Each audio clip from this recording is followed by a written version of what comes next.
And good afternoon to everyone as we welcome you across the World Wide Web at RacerTV.com and live stream for this continuing coverage of America's premier off-road racing championship, the 2016 AMSOIL GNCC Series presented by Maxxis and AMA National Championship. I'm Rodney Tomlin along with Megawatt Matt Watson and Fred Andrews, former GNCC motorcycle champion, to be along to call the racing action today as we set the stage heading near the halfway point of today's and this season's championship battle.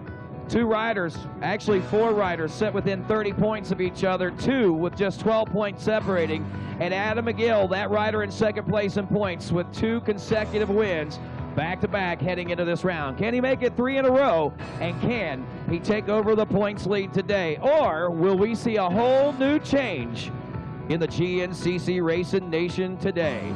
Let's find out. Let's meet our starting lineup for the Limestone 100 GNCC. Rolling to the line first today with 3 wins to open up the 2016 championship season. He hails from Rogers, Ohio on an Infab Maxxis Ampro Yamaha LSR MXP MSR backed Yamaha. Your defending champion and points leader, the number 1, Walker Fowler.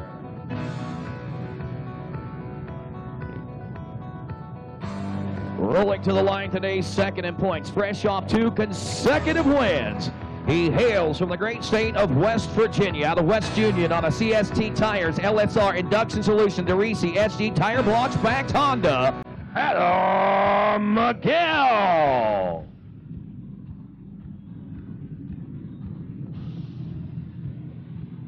Rolling to the line today, third in points. He rides aboard the number 5. They call him the Bidwell Bullet from Bidwell, Ohio, on a Coastal Racing MSR Maxxis backed Yamaha, a former Pro-Am champion, Bryson Neal.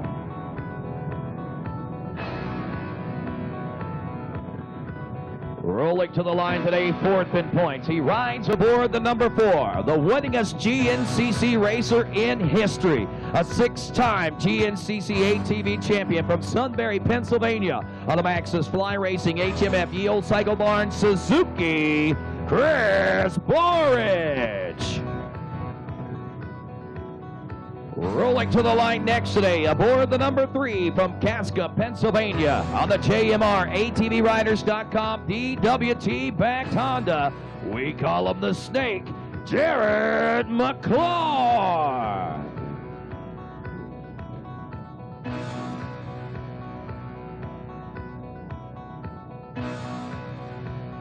And the Cobra makes it happen again as he spreads that hood, heading on to the starting line. And rolling to the line next today, he is 6th in points.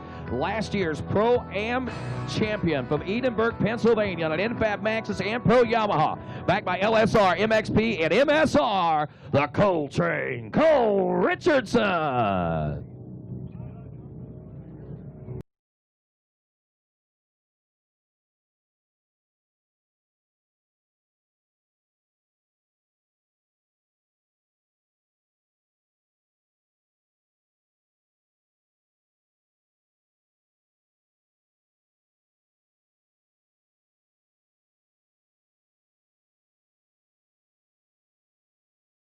He rides aboard the number 11, hailing from Manchester, Maryland, on a show hauler Canyon Motorsports GBC backed Honda LW, Landon Wall.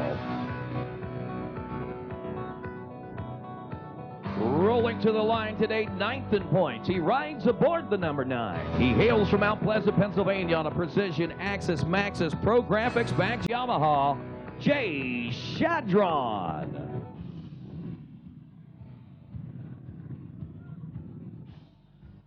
He is 10th in points. He rides aboard the number 10. A racing career that spans over 30 years. A professional racing career at 20 years. Hailing again from Aurora, Ohio. He's on a GBC HMF Fly Racing Yamaha factory-backed Yamaha. The number 10, Johnny G, Johnny Gallagher. And last and certainly not least, he rides aboard the number 816 from Grain Valley, Missouri on a Shockworks Motorsports Exit RSS FX GBC Tires Honda, Tucker Wyatt. And that, ladies and gentlemen, your starting lineup for this, the Limestone 100 GNCC, as Tucker makes his way onto the starting line, the extreme inside, one of the last positions left on this line here today. The hearts begin to pound as we know we are moments away from going GNCC racing, and the all-important words that makes it all get underway and, of course, gets you all amped up and ready to go as Ricky Towery has started the start sequence. It looks like we are going to be on just a couple-minute hold. We're looking at somewhere in the neighborhood of possibly a 5-minute delay today. We have had rain showers overnight last night. We have had rain showers on Friday. We had rain showers Thursday, Wednesday, Tuesday, Monday, and even last weekend. It has rained every day for over a week here in the soils of Indiana, and that has prompted a little bit of a delay in this afternoon's start. Why? Because that racetrack out there is a man's racetrack today, and no doubt about that, it's going to take everything you have just to finish this race today.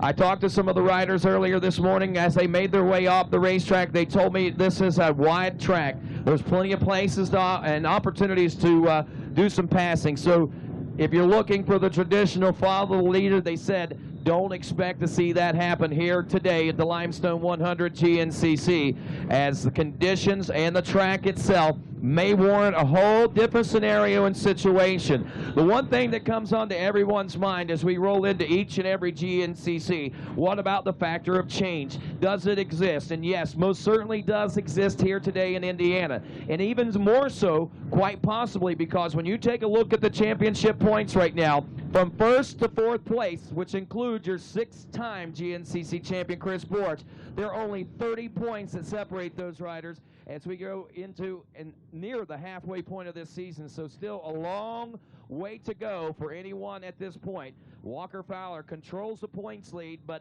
Adam McGill says he'd like to change that at the end of the day's racing. It's going to take a lot of the cards to fall in his favor, and it's going to take a lot of cards to fall out of the favor of Walker Fowler in order for something like this to happen. But one thing that we do know, we are sitting on the verge of something happening for sure here today. Will Walker come out with an even bigger points lead? Will Adam come out with a points lead, or will he tighten it up? Or will something happen to both these riders and a new leader emerge? It is all very, very possible, my friends, as we wait with bated breath at this particular point in hopes of seeing some big things take place here in the soils of Indiana. This is our first of 2 stops in the great state of the Hoosiers. Of course, we're talking about here at the Limestone in Springfield, Indiana. Our final stop for the GNCC series will be in Crawfordsville, about an hour and 50 minutes north of where we stand right now. That'll be coming up Halloween weekend, when we will then know who our champion will be, as we will be crowning them that particular weekend. Think about where we are here today in Indiana. Think about what the points chase is looking like. And then when we make our way back to Indiana for the Ironman GNCC Halloween weekend, reflect back on what things are looking like here today. I think you will be kind of amazed at the course that this season has taken, and I am expecting quite possibly the greatest season on record. And how do you say that when we just got off of 2 of the greatest seasons ever? I've watched the GNCC racing this season, and I know it's only going to build into a bigger and better fever pitch as we roll toward the crowning of a champion at the end of 13 rounds of racing. And like we said, we're rolling in the 6th round of 13, so there's still a long way to go here as far as GNCC racing is concerned. We had some over 250 riders this morning in the 10 o'clock race. We also have some well over 150 riders here today for this afternoon race. And this racetrack has really developed quite a bit of a race space itself.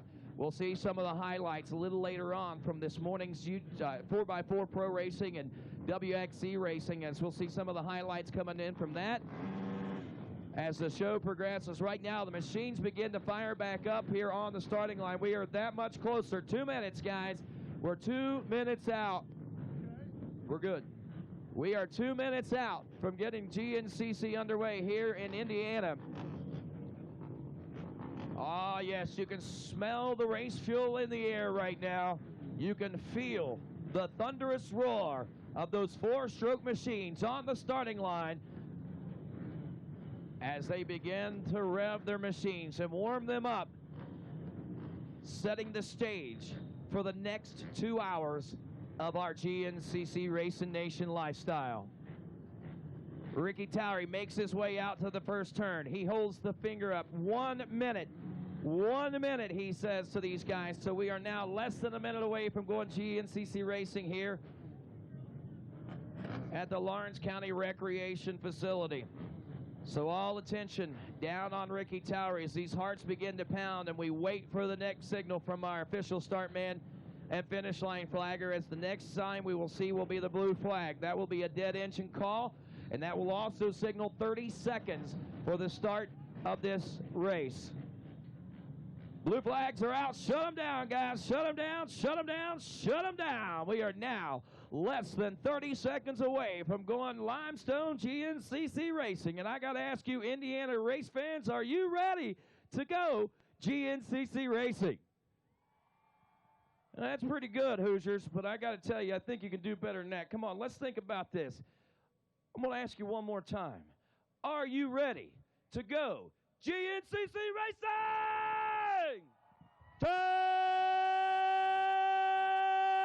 seconds. And row number 1, the XC1 Pro, will be off and rolling at the Limestone 100 GNCC. And they're off into the first turn. It's a mad dash for $250 and the early lead, and it's going to belong to Walker Fowler. The number 11 of Landon Wolf opening up in the number 2 spot out there as Fowler starts right where he needs to be to maintain that points lead and control this championship.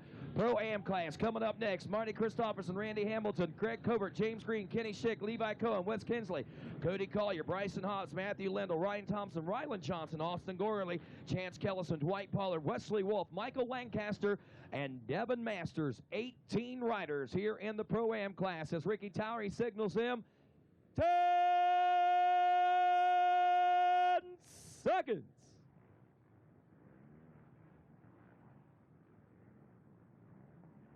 And they're off.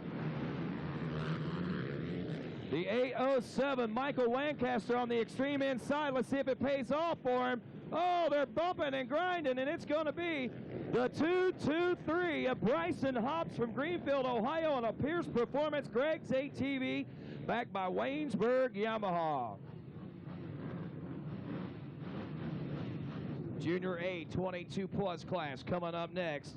We got Matt Hanna, Steve Covert, Nathan Hornacek, Matthew King, Cody Wolford, Nicholas Mastrangelo, James Mauger, Tyler Dyke, Josh Konacek, Brett Cover, Michael McAvoy, Jeff Miller, Dean Hanson, Cody Fox, Luke Shepard, Dustin Pickett, and Sam Ho.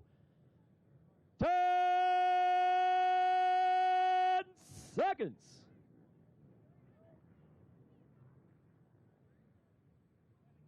Junior A 22+ class off and rolling now.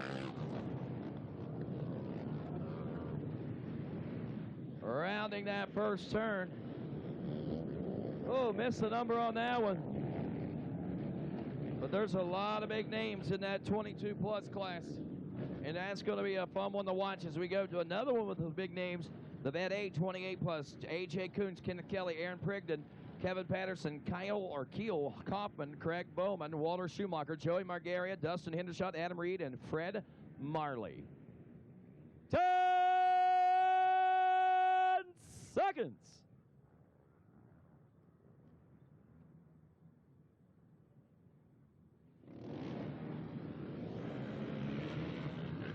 And here we go around that first turn. Thought it was going to be at 9:14, but how about 870 Adam Reed from Bealsville, Ohio. I believe grabbing that early lead there in that class as we go to the college, 16 to 24, or 16 to 21, the college A. Devin Fionn, Drew Landers, Nicholas Royalty, Hunter Hart, Logan Wagaman, Jared Schwartz, Tracy Yoakum, also Brandon Eichert, Peyton Atkins, Braden Schick. 10 seconds. Seth Wilson, Dylan Taylor, Corey Silverthorne, Jonathan Cook, Wyatt Wilkins, Zachary Jones, Taylor Zering, Tyler Wares, Levi Metzinger, Shane Kittle, Hunter Van Patten, Tanner Walker, David Soder, and Andrew Herring. 7:51. Let's see. Oh, maybe not. 33, Devin Beon from Windsor, New York, on an easy red Vanilla Gorilla Spider Graphics back machine. Next we go to Senior AB, Jeff Range, Todd Demery, James Noble, Michael Zangel, Jonathan Cook, Rusty Repass, Eric Clement, Andy Cooper, and Mike Muskoff. Ready to roll. Senior AB 38 plus in 10 seconds.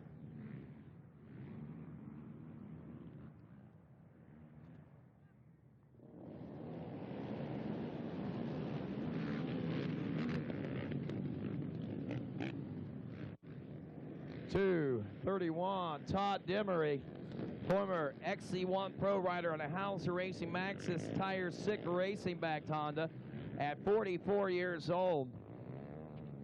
Still one of the fastest guys on the track. Junior B 22 plus class, Brian Felicki, Brandon Reynolds, Brett Fike, Evan Timko, David Kite, Charles Dawson. Also we got Toby Thompson, Jay Turner. 10 seconds. Chase Levi, also Jay Turner, Cale Wiseman, Chris Wittenberger, Travis Brandt, John Ross. We got Justin Farrell, Destreet Nunley, Wesley Thompson, Ryan Bovas, Jason Day, and Dale Nunley. All into the first turn now.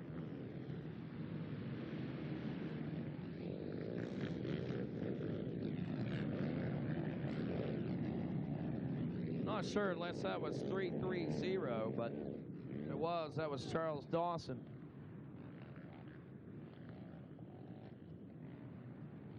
The Vet B 30 plus class coming up next. Vet B 30 plus class with riders like Jeremy Gouchard, Brian Locke, Alan Tuttle, Philip Thayer, Chris Davidson, Charlie Rogers, William Craig, CJ Mullett, Lyle Morrison, Will Jones, Wes Spinks, Jared Webb, Chris Bennett, John Salsa, Corey Blinkowitz, also John Colvin, Christopher O'Neill, Dale Banson, David Rudder, and Matt Miller. An incident down in turn number 1. Safety concerns. We're going to send our medical team out there. We will also shorten the start in the first turn, taking out some of the banners. Guys, realize you are going to take a turn before the banner there. Go right in between the little opening we got there.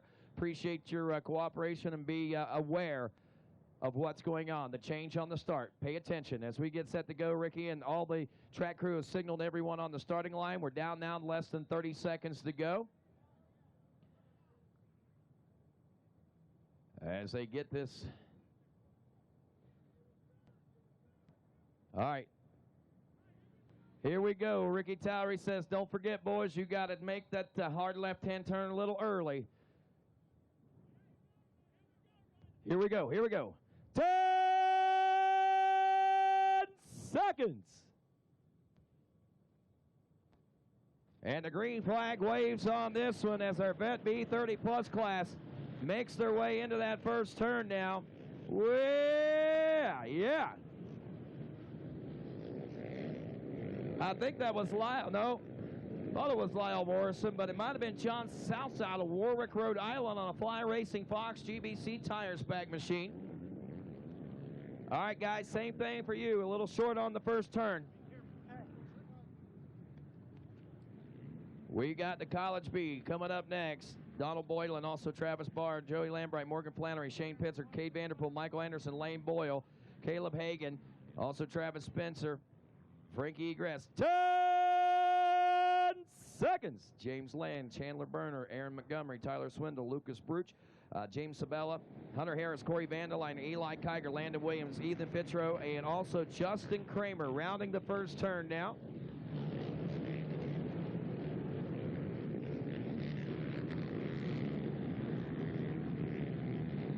I thought that said something 56, so that's Cade Vanderpool out of Indianola, Iowa, if that's the case. And that is the start here at the Limestone 100 GNCC as we are now embarking upon the midway point of the 2016 AMSOIL GNCC Series. How's the Limestone 100 going to pan out? What part is it going to play in this year's championship hunt? Stick around to find out. GNCC Live continues after this. When it comes to protecting your engine, AMSOIL offers the next level performance truck owners demand. AMSOIL provides 75% more engine protection against horsepower loss and wear than required by a leading industry standard, extending the life of pistons and cams. give the vehicle you love the above and beyond fortification it deserves. AMSOIL, devoted to protection.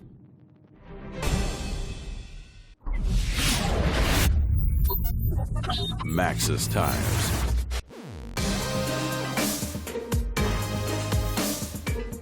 Here at Rocky Mountain ATV MC, our goal has always been to get you the best price and provide quality service. Now, we're giving you one more reason to shop with Rocky Mountain. We call it Quick Cash. It's simple to get. Just place an order with a qualifying Quick Cash item and get cash to spend on your next order. Try it out today. RockyMountainATVMC.com. Get ready. The Andersons discovered life is easier with an Outlaw RV. The Outlaw is a complete home on wheels with a multifunctional garage. Getting on the road has never been quicker. The Outlaw is made to fit the lifestyle of today's active families. So stop roughing it and start enjoying your weekends. Find the Thor Motor Coach Outlaw that fits your needs at GarageRVs.com today. I'm a sore loser. I'm a sore loser. Losing is not an option for me. Be the best. The best? The best. You have to have the best equipment under the hood. That's why I only use Cometic products in my engines. Cometic gasket. Cometic gasket. Cometic gasket. Cometic gasket, a superior quality gasket For those of us who demand the highest level of performance.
Welcome back to GNCC Live here on RacerTV. We're at the Limestone 100.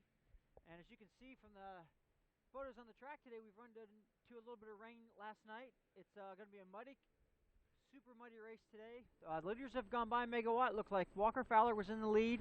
In second place was Chris Forage.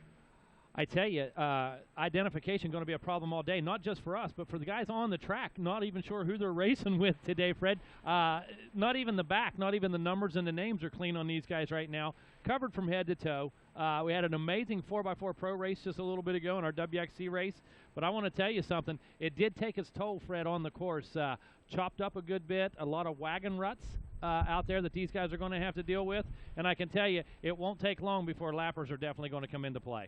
Yeah, you know, as we saw a little bit earlier on some of the photos, you could see where some of the guys actually got stuck, like Megawatt said. So you're going to have to try, you know, picking and choosing your lines out there a lot today. And we're watching this uphill right here that can be tricky also. You know, it's got some roots in it. It's got some slippery dirt on it. You know, it only takes one guy to get stuck on this hill, Megawatt, and it's going to be total chaos out there. That's absolutely correct. We saw that happen at the finish line early this morning in both the youth races and the 4x4 and WXC races, Fred.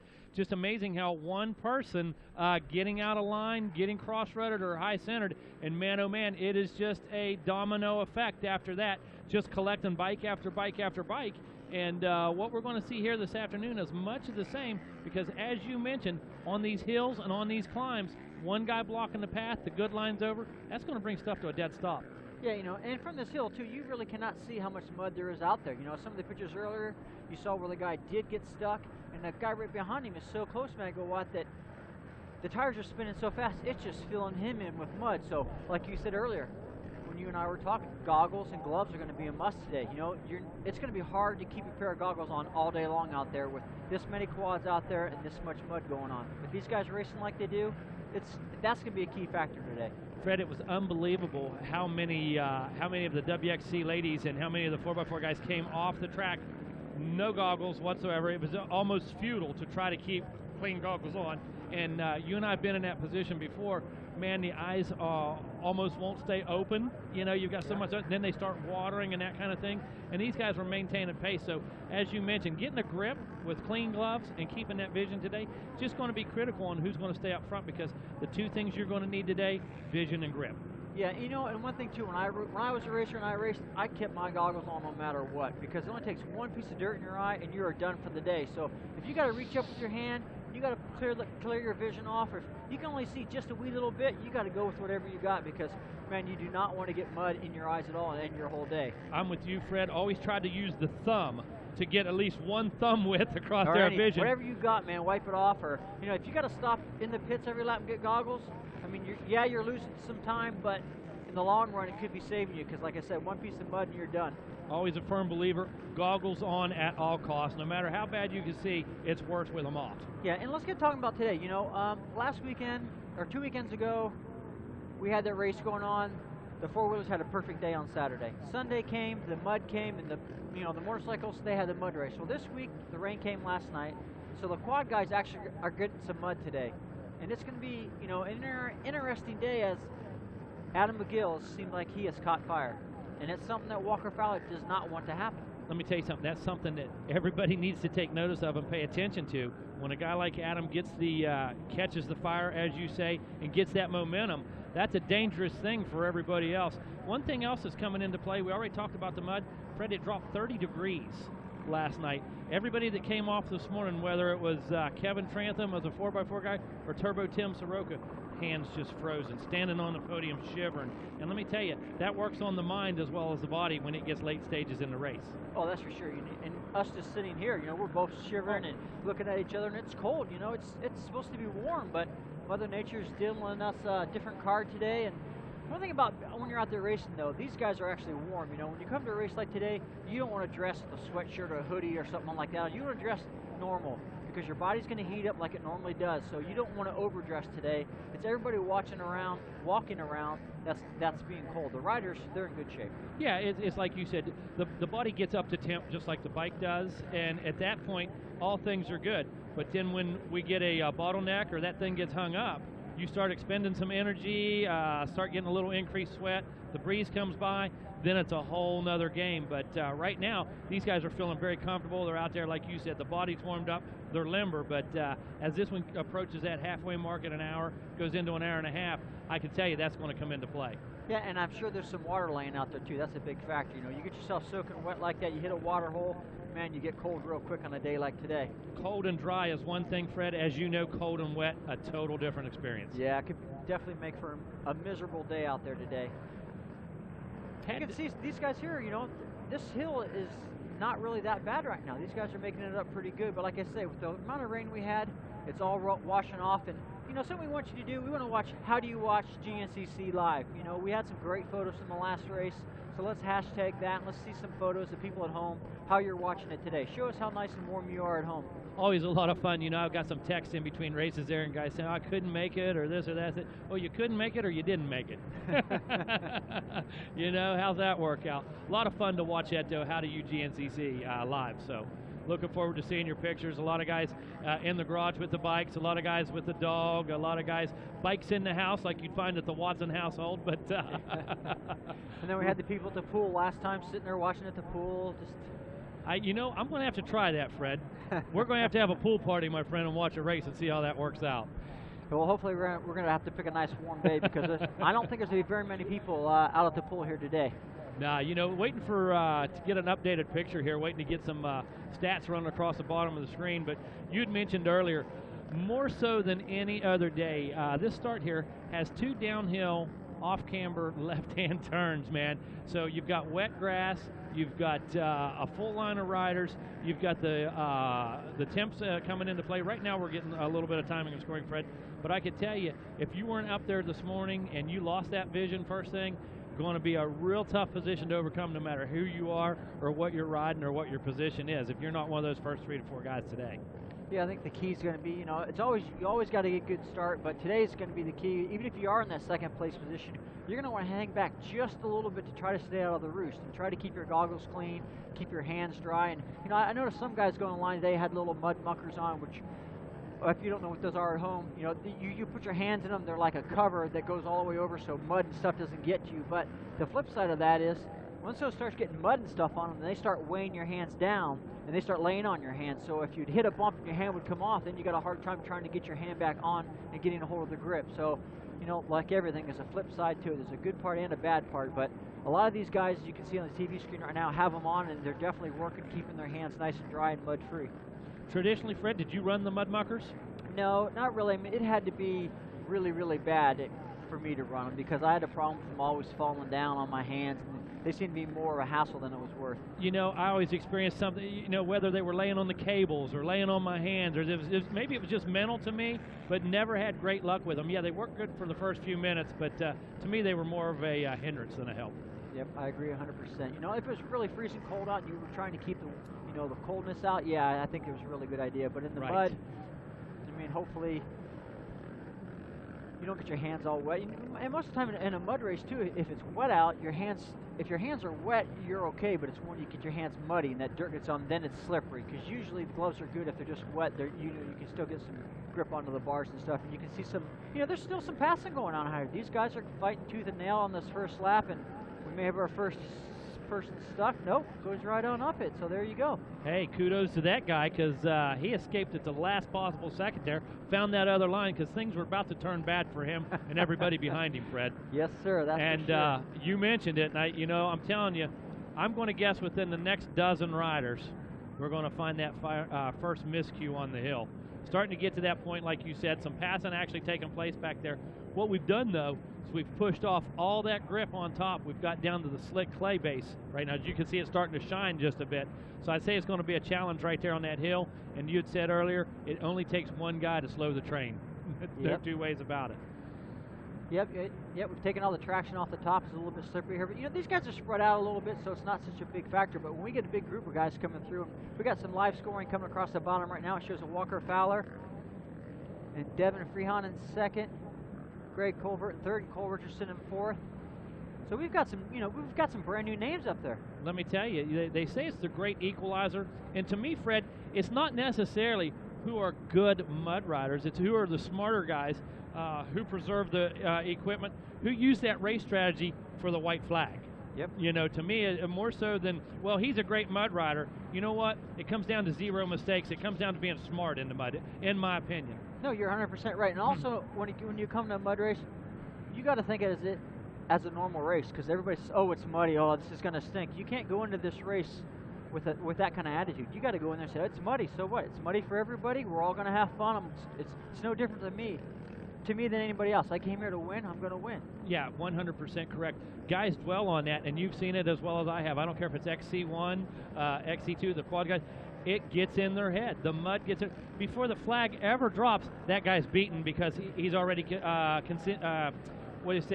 to it. Yep. Yeah. No, and you're right. You got to have the right attitude no matter what. Mud race is just a mud race, and a lot of great mud riders feed off of that. And then everybody says, oh, he's going to do good because he's a good mud rider. No. I mean, yeah, he is, but he's got the right attitude for it. And you can see there goes one of our guys trying to make a new line, runs into a tree over there. And I think that's just the beginning, Fred, of what we're going to see here this afternoon. Exciting to see some new names up front, no doubt about it. The great equalizer, as we said. And you know what? Many a time you give a guy an opportunity like this, and he will excel. It is going to boost his confidence because he knows he has as good a shot as anybody else. He has as good a shot as Walker, as Chris, as Adam. And, that shot in the arm, or that boost of confidence for the guy that rides in this every week, is just undeniable advantage. Oh yeah, and the main thing right now, those guys are having fun out there. They're not used to being out there, but this is what they like. They like the mud, and they're with the leaders, so they're thinking, shoot, this is easy. I should have been up here before. And that's exactly what this could do for them. Come next round, if it's a nice dry race, they will shoot. I did good last race. I should do good this one. Yeah, and that's an interesting point right there, Fred. Guys will use this as a breakout race or a breakout performance because they were comfortable with it. They know they're good mud riders. But what that also does is next week when things dry up, or when things become perfect traction conditions, guess what? He's a new man mentally. He's a new guy upstairs. Yep, that is for sure. You know, it's all about confidence, and that's what happens here. And you know, right now Walker Fowler's doing what he needs to do. I didn't see Adam McGill's name anywhere right there, and I think I almost saw back to top 10, and I didn't see him anywhere. I saw maybe 10 names, and I definitely did not see Adam McGill. And to be honest with you, a lot of our key contenders, I didn't really see up there. 4 or 5 fresh names up there, guys that have the ability to run up there at any given time, but taking advantage of it today. Yeah, so it'll be interesting to see when these guys get coming around here closer to the finish line. I'm not sure how long the track is today, but I believe 9 miles. 9 miles? So, 9.1, 9.2, I believe so. So we should be pretty close to coming around here to the finish line. Well, you know what? They started the finish off the starting line, so we got to make a whole lap, and we got a long way to go yet before we come around to the finish line. Yeah, it was that way this morning. Maybe one line, 2.5 minutes for the 4x4 Pro guys to get to the finish line, and then you started the new lap. And like I said, I believe I heard 7.5 miles this morning and 9 miles this afternoon. So we'll see. So, you know, usually we're looking at 20, 24-minute lap time, so maybe 26 minutes what they did the start right off the bat on us. So, you know, we'll be looking for some updates too. We might get some updates here to let you know who's doing what, and we probably got some more cameras out there in a different spot. We'll be able to see some more guys going through. Fast lap this morning, Fred, just about 26 minutes, and gradually each lap, as the track went away, the track got slower. Yep. So what we did find, increased lap times, but you know, Fred, the margin stayed the same. So these guys increased their lap times at the same rate, basically. So the laps got longer, but it was amazing. These guys were able to keep the gaps and the margins very similar from lap to lap to lap. Yeah, you know, a day like today, we've talked about a little bit the ruts. You start getting deeper and deeper ruts, so you got to start picking new lines, and the hills are getting steeper and harder to climb. Like this guy here just made it right up, but you know, the track's definitely going to go away a little bit, so the laps are going to get longer. And when the laps get longer like that, it gets a lot rougher out there because this dirt's soft, so it's going to get deeper, and it's going to get some potholes in it. It's going to get some choppiness to it. And then too, you know, like you say, them ruts. It only takes one time to get stuck in a rut, having to get off your quad, start pushing and pushing, man, and you're exhausted. You know, something that you and I detest on a normal weekend are wagon ruts. Yep. You know, when you got the side-by-side wagon ruts, you know, the dual ruts kind of follow the leader type of thing. But on a day like today, those ruts can be a blessing. No two ways about it. Those ruts can be the only clear way through. But the challenge is, don't get high-centered and don't belly out. Yeah, and something like this, you're going to have to try to stay to the edges and try to keep your wheels, like you said, on the ground. And the roots, you know, the roots are going to come out more today than a normal race also. You know, with this ground being soft like that, is just going to kick away from the roots. So these guys got a lot more to look at, a lot more to think about every lap. It's just not go fast, fast, fast. You got to be thinking every time you go on that turn, you got to remember, you know, look for them roots, look for the holes, and it's going to be a smart man race in more than one way. Like we talked about the goggles and the gloves, but also it's the track. The track's going to change every lap, and that's something that you're really not used to doing. Let me tell you, young guys look at us like we're crazy when we say, slow down to go faster. Yep. You know, slow down just a bit, and your average speed's going to be quicker. You're going to make the laps. You're going to get it done. And I believe as Kara Frederick said on the podium this morning, well, my dad gave me good advice, you know, slow down to go faster. But it just doesn't register to so many riders. It doesn't make sense. Well, I'll promise you, good advice to follow today. You better heed to it and put it into action. You better pay attention to what's going on. You better make sure you have good line choices. And rather than push that edge to make that move, play the time card today. Watch track position and watch where you're at. Watch how much race is left before you push that envelope too far. Yeah, and too, when you come to a bad spot and you see some people stuck and you're really not sure, you're better off to sit there for a second. Maybe a spectator or somebody will show you a line, or just wait and see where somebody else goes and follow them, because, yeah, you're going to lose 10 or 15 seconds by waiting, but you jump in there and get stuck and lose a minute or two, then you're really in trouble. On the very first lap, we saw a young man on his quad. Yeah. Stuck right coming into the field. This guy was at 3 feet from coming through the fence and being in the field. A dozen people passed him by the time he got, you know, the bike freed up. Then when he did get back on the bike, 3 more guys go past. So you're right. He could have slowed down a bit, maybe stayed in the racing line instead of trying that alternate route, and really saved himself a lot of time.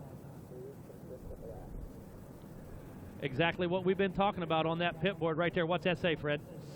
Smooth, consistent laps. And it looks like maybe that's from the Walker Fowler crew. And I can tell you right now, if you're in the lead, let me tell you, those are words. It looks like he's coming, and Mark Notman's running for some goggles right now, see? Words to live by. So here we go already. Slow down to go faster. Smooth, no doubt about it.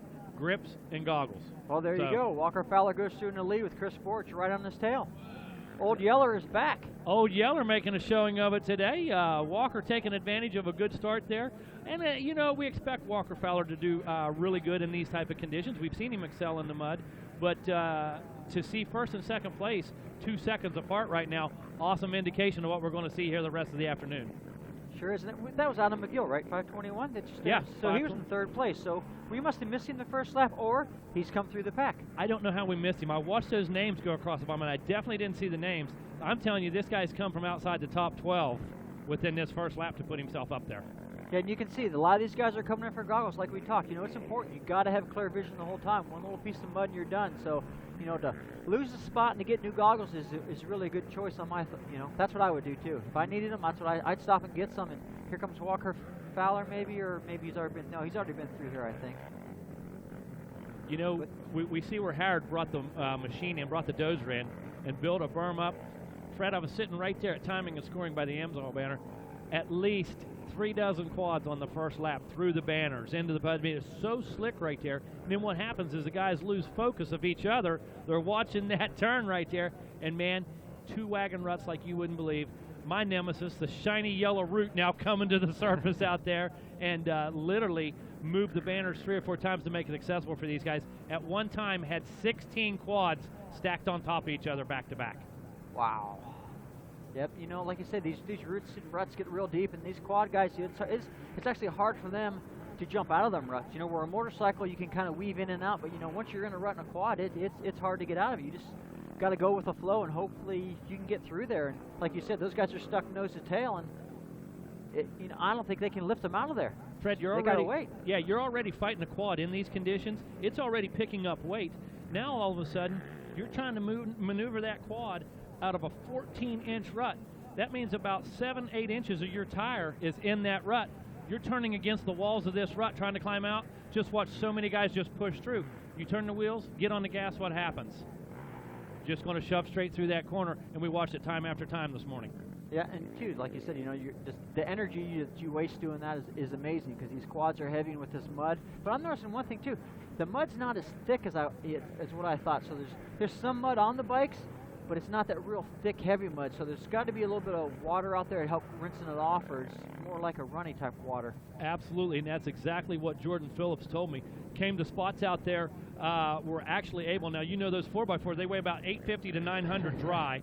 We were guessing that those things were coming in at 1,200 pounds this afternoon. Yep. But the good news is they were able to find standing water, splash the radiators, splash the fenders, and you know, some of that stuff would run off. Once it's jammed in the engine, Fred, once it's jammed in the suspension, it's pretty much there to stay. But it was amazing that they were able to get some of that off, and like you said, that's due to soupy mud, due to fresh water. Yep, you know, and these things too, you know, these guys had a heck of a time on tomorrow washing these bikes. You know, can you imagine? They got to take everything off these things to get them. These quads it's like washing 2 or 3 motorcycles at one time. It is. I told stuck in everywhere. I looked at Kara's mechanic on the podium. I said, so now's when the hard part starts. Now's when the work starts. He said, oh yeah, no doubt. Yep. You know, as you can see, this guy here's got some of those little hand guard things that we were talking about, keeping his hands nice and dry. And you know, from what we see right now, the track is really in good condition out here. You know, there's no real mud laying on the track. So in the woods there's definitely some more water laying and some thick mud, but most of it's been pushed off from the morning class. So the track's going to get a little bit better as the day goes on, but then it's also going to get longer because it's going to dig back down. Even though Howard went and fixed some of this stuff right here, these guys are still going to dig down through it a little bit. They're going to be looking for the bottom, and they're going to find it. That's no doubt about that. Hey, Fred, did you run the towels? Did you run a terry cloth towel or anything in the pants on days like today, just to maybe wipe that grip off or wipe those gloves off? You know, usually we had those on our sides, and they were mainly for your grips or your gloves, you know, or even for your seat, because sometimes you get so much on your seat, and you take your hand and you pull all the mud off the seat, and then you got to wipe your hand. So yeah, we definitely use the cloth sometimes, and most of the time, by the time you pulled it, it just ended up falling out. So you know, it's great a thought, but I'm not sure it really helped any. Or it falls off, gets caught in the wheel, or caught in the sprocket, or caught in your brakes. So, in a day like today, you just got to freaking bite through it and go, because it's the same for everybody. So you're all muddy, you're all slippery. Best thing you can do is try to get back to your pit and get a new pair of gloves. You know, it's a tough day. Oh, no doubt about it. Good to see Eddie Ray hanging out with us today. Eddie Money checking out some action on the monitor here. What do you think of the conditions today, Ed? had a little bit slippery, no doubt about it. That's a good way to put it, man. Good way to put it. Now we're seeing some results along the bottom there, Fred, some placements. Still didn't catch the top three. All I saw was Walker, so let's see again. Oh, my goodness. James Land. I think maybe we might have a little water in this system. Yeah, I was experiencing that this morning a little bit. We had Sadie Welch leading for a while this morning and this type of thing. So going to have to keep an eye on the timing and scoring, make sure all systems are go. But you're going to see updates every few seconds based on that computer down there. So you can see from this photo here, this is one of the spots we're talking about where it's still muddy and bad. They're in them nice green vegetation and they pop out and there's just some water here laying with some mud on it. And these guys are actually getting the roosts get kicked off, and you can see it's starting to get harder underneath like it is here on this uphill. So the track is probably going to start to get a little bit better without, it doesn't look like we're going to get any more rain. The wind is really going, so that's going to help dry things out for today and tomorrow even better. Yeah, that'll be the biggest blessing we can have right now. They're calling for the winds to pick up throughout the course of the afternoon, and what that's going to do is that's going to shove this front through. The high wind meeting the low pressure is going to shove that through, so that's going to be good news for tomorrow. But today, what that's going to do is that's just going to bring an added challenge, dealing with the wind, dealing with the hands, and that type of thing. But what we're going to see tomorrow, I'm going to have to say, are going to be ideal conditions. Yeah, I think it's going to be a little bit better than the last race. In the last race, all that rain came at one time. The track really got bad and eroded, and the GNCC crew did a great job at making a good, fair race. And I think not one person there didn't have fun. They did the best they could. It was great. Now, the quads get a little bit of it today, but tomorrow, this track with these guys being on it, kicking up all this, knocking everything off, I should be saying, the wind blowing on it. So tomorrow the track should be really good. It won't be, half as muddy as it was last race. Yeah, if we're lucky, that's the predictions, and that's the way the forecast looks. So in the meantime, man, got a lot of guys. There's Josh Merrick. There's Jared McClure, Cole Richardson. Our man Johnny GNCC up in 9th right now. Landon Wolf rounding out the top 10. A lot of guys taking advantage of good starts here and going to play right into today's conditions.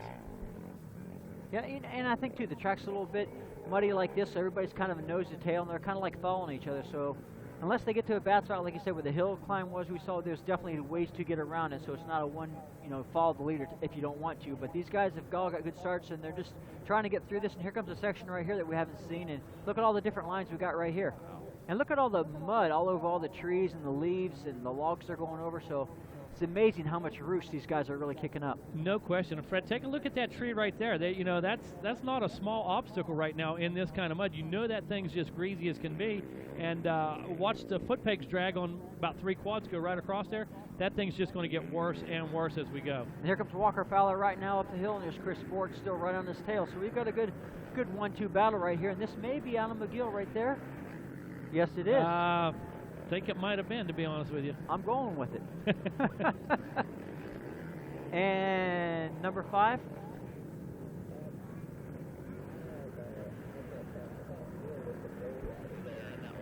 Yeah, I think Neil was 4th, but either way, we've got a battle up front. These guys are close for a mud race, and like I said, Walker Fowler, he kind of had a bad race. I can't say he had a bad race, but he's been used to winning, and Adam McGill really put it to him. So it's time that Walker Fowler comes out and needs to make a statement this weekend, and it looks like he's doing that. Yeah, he needs to turn the page, and I believe that's what's going to happen here in the early stages of this race. But as you mentioned, Fred, I tell you where it's going to come into play is late stages of this race. Once we get past that hour and 20-minute mark, hour and 30-minute mark, then outside of just these conditions, that's where the conditioning and the mental toughness is really going to come in. It's the guy who can keep it together all the way to the finish line, the guy who's mentally strong all the way to the finish line, and not letting that weather, not letting that mud, not letting all these outside factors. All of a sudden you start hearing things in the motor. The bike starts feeling funny, so you get all this stuff going on in your head. You know what? The guy puts that out of his head, and it's just another race to him. That's the guy who's going to get it done. Yeah, I've done that myself, Mego. I've been leading a race all day long, and the last lap it just takes one little bit to think about something different, and boom, next thing you know, I'm on the ground, and I was a mile from the finish. I went from 1st to 3rd. I'm like, man, you had it, you dummy. So purely mental. Yep, you got to stay focused the whole way. I mean, you can't spend the money till you make it. I got to remember that. You can't spend the money till you make it. Yeah, coming from the man Fred Andrews, I want to tell you something. That's good advice to these young guys. You can't spend the money till you make it. So, words from the former champ himself to live by. I'm going to take a minute, Fred. I'm going to take a run down pro row here. Going to grab a quick bite. We're going to let Rodney step in here for a few minutes, and going to keep an eye on this one, because I tell you, I can see this one heating up right now, and I can see this one turning into a classic.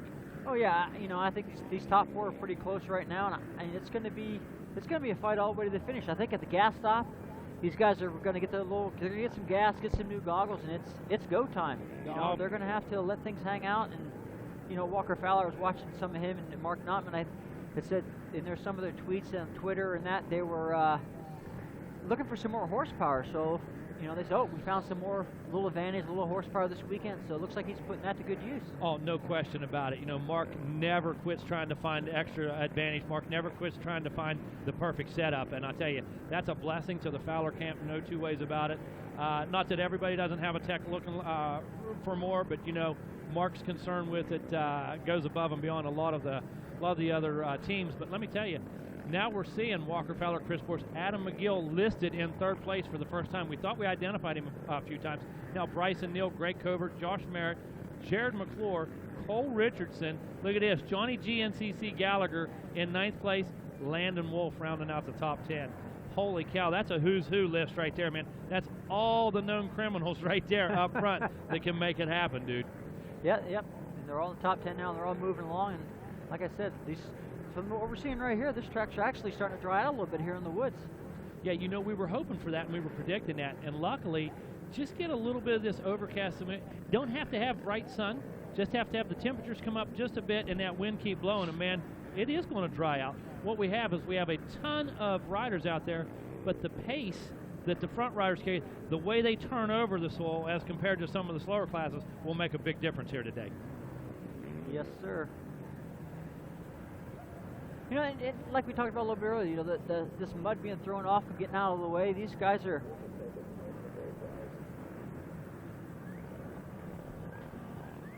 All right, well, you know what? I think we've got time for a little commercial here while we're waiting for some leaders and some more action to go on here. So thanks for watching us here on GNCC Live and RacerTV. All right, time to take a break. When it comes to guarding your engine, AMSOIL offers the next level performance enthusiasts demand. AMSOIL provides 75% more engine protection against horsepower loss and wear than required by a leading industry standard, extending the life of pistons and cams. Give the vehicle you love the above and beyond protection it deserves. AMSOIL, devoted to protection.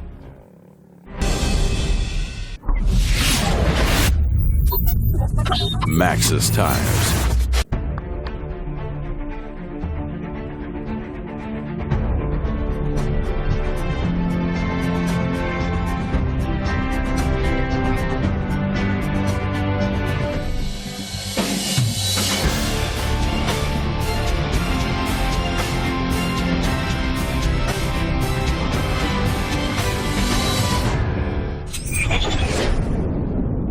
CST Tires.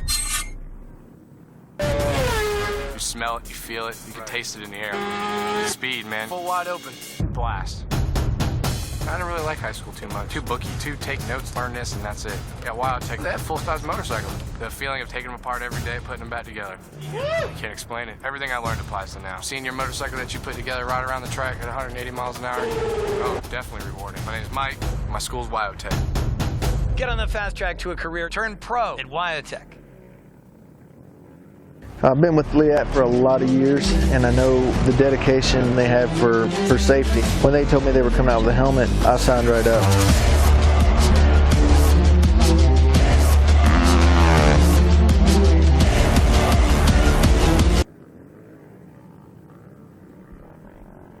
And welcome back to GNCC Live. Rodney Tomlin now along with Fred Andrews and also Megawatt Matt Watson out and about as we check in here from the Limestone 100 GNCC. Walker Fowler, Chris Bourse, Adam McGill, Bryson Neal, Greg Covert. Your XC2 Pro Am leader is 5th overall.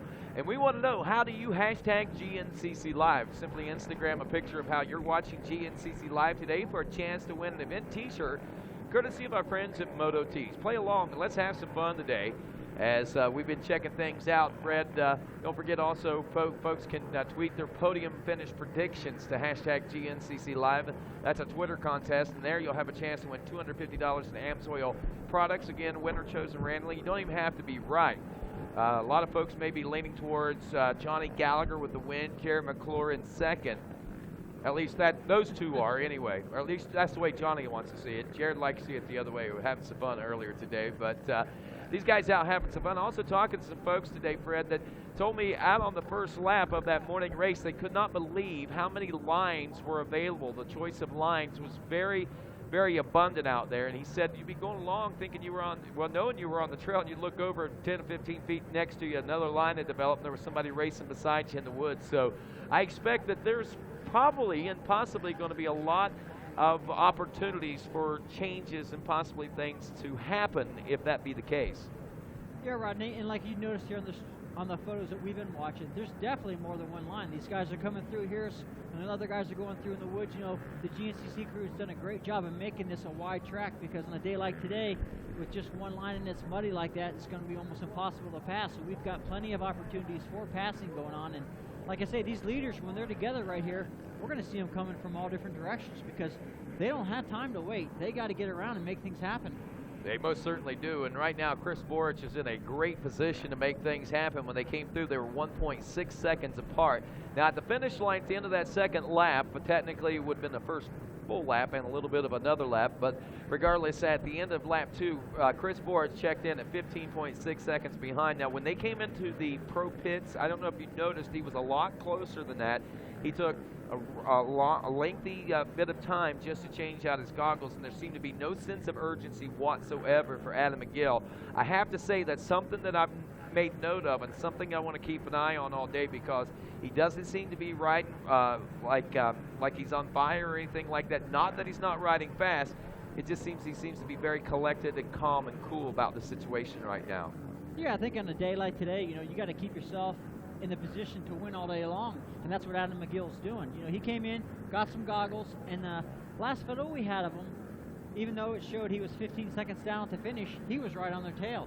So that clear vision enabled him to catch back up, and he's right where he needs to be. You know, he is on fire, but he's just playing a smart man's race, because you can only lose a race this early. It's a controlled burn today, right? There you go. It's a controlled burn for Adam. Yeah, he's not in the lead going 1,000 mile an hour. He's just controlling himself. Well, if you look back and rewind to the first couple of rounds, you remember, now even though he finished top 5, it seemed like he was nowhere near the top 3 or even much of a factor. So those first 2 rounds really seemed to be weighing pretty heavy on him. It wasn't until we saw him, what was it, round 4 actually. I guess the first 3 rounds were like that, as Walker Fowler won the first 3 rounds, and then all of a sudden Adam is able to come win the big buck, and then all of a sudden he wins the inaugural Camp Coker GNCC. And you know, the big question on a lot of people's minds is, you know, now that you finally caught steam again, I wonder what has changed to make that happen. First couple of rounds, we definitely had some issues with some bike setups, things like that. Not due to lack of trying or lack of training, just due to we overshot the setup and picked. First couple of rounds, we definitely had some issues with some bike setups, things like that. Not due to lack of trying or lack of training, just due to we overshot the setup and picked some wrong things.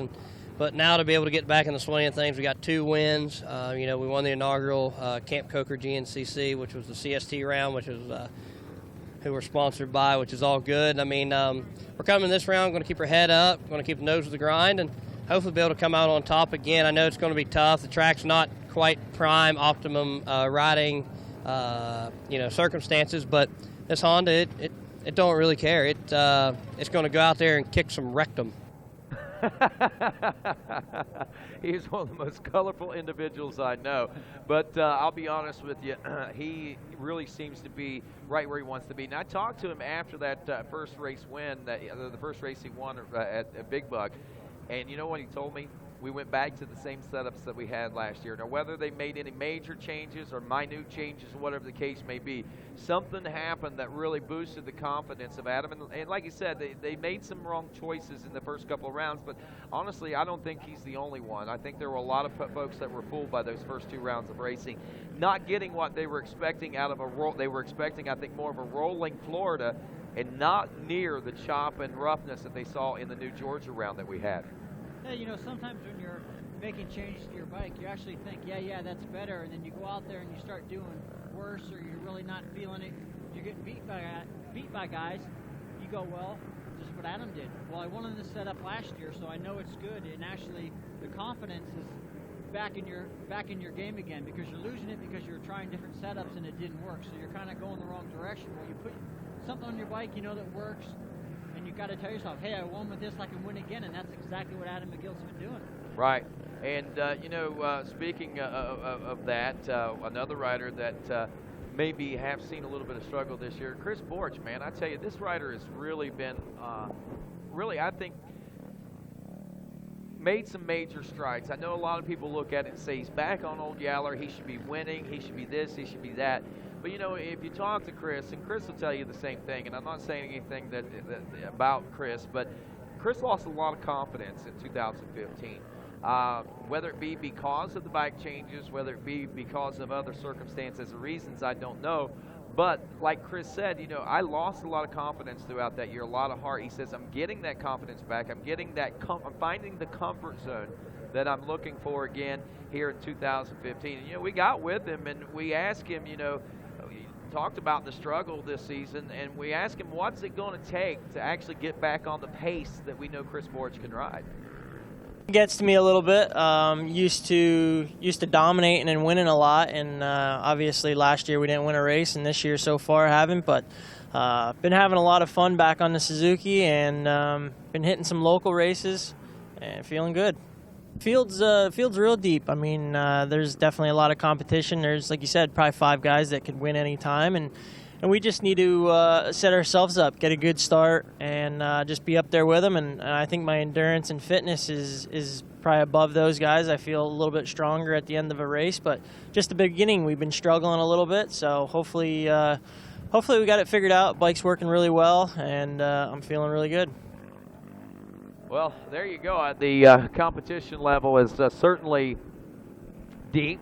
That could account for a lot of the struggles that Chris Borch has seen. Confidence could account for another part of it. And reacquainting himself with an old program is another factor you got to throw in. You know, here we are. We're now 5 rounds deep, heading into and rolling through round number 6. A lot of folks thinking a 6-time champion should be back on pace. And I think, honestly, watch what's happened here today. I think that's what we're seeing. Yeah, you know, and taking a year off, even though he did race, it's like he took a year off because he wasn't up front and winning. The pace has picked up since he had all his championships in a row. These, you know, there's 5 or 6 guys that can win. When he did it, it was just him, and his confidence was so big that even if he wasn't the fastest guy, he had so much determination and willpower and confidence that he did win. So right now he's got to fight back up and get to where he was, and it's going to take a little while. Yeah, even though it is on the same bike, the same setups and all that, he's doing the best he can do, and he'll get better as the year goes on. Oh yeah, you got to put yourself in position at the end, and we've seen him there a couple of times. He's not been able to pull the trigger on a win just yet, but who knows what today is going to bring, and if that happens, wow, what kind of a shakeup that's going to be as far as, I mean, you look at the points, I mean, it may not be a big swing in points, but what it's going to be a big swing in is the confidence factor of everybody else. They're going to be thinking, uh-oh, Chris Borch has got to win now, and that's win number 74 for the winningest GNCC racer of all times. What does that mean now? I mean, that could definitely open up a whole new can of worms for these riders if Chris Borch is able to pull off a win today. But that's a big if, especially when you take into account that he is riding right behind the guy that's been on the fastest pace all season, the most consistent, talking about Walker Fowler. Yeah, and you know, like you said, he's right where he needs to be. You don't need to win this race till the last lap. You got to cross the finish line first to win. Doesn't matter where you are up until then. And right now he's doing what he needs to do. And he's put himself in this situation a few other races, but he seemed to have a little problem here or there and kind of let Walker or Adam McGill get away from him. So it would be interesting to see if Chris Borch can stay there till the end. Well, Fowler, your leader, Borch in second, McGill in third. That was the way they came through at the end of lap number 1. Neal was back and forth. Josh Merritt physically 5th on the track. Greg Covert, though, on time adjustment from the XC2 Pro-M class, the number 21, and one of the big nemesis, and I think contenders for the championship, rounding out the top 5 overall right now. Taking a look at this track now, look at the conditions, the soil. We've gotten down and knocked a lot of the wet stuff off, but we can see this is a hillside, so it's going to run off quicker, and it's not going to saturate like it does in the lower lying areas. And we can tell that there's some low-lying areas that are holding some water and mud because those guys are packing around a lot of poundage as far as the Indiana soil is concerned. Yeah, right, and here's one of those turns we're talking about that's all muddy and it's got the soil packed in. These guys are throwing us some roosts and getting stuck in. So there's some spots out on the track that are really deep ruts where you got to think of where you're going. Then you got the uphills. There's no deep ruts, but they're really polished clean, and that clay soil is really slippery. So this track has got a little bit of everything, you know, we're throwing at these guys, and they're all doing a great job by getting around. And you know, there's a few guys have been getting stuck here, but you know, you just got to pick a different line. These guys get around okay, so we're having a good day. Most definitely. We are less than a minute now out from anticipating our leaders at the finish, according to timing and scoring anyway.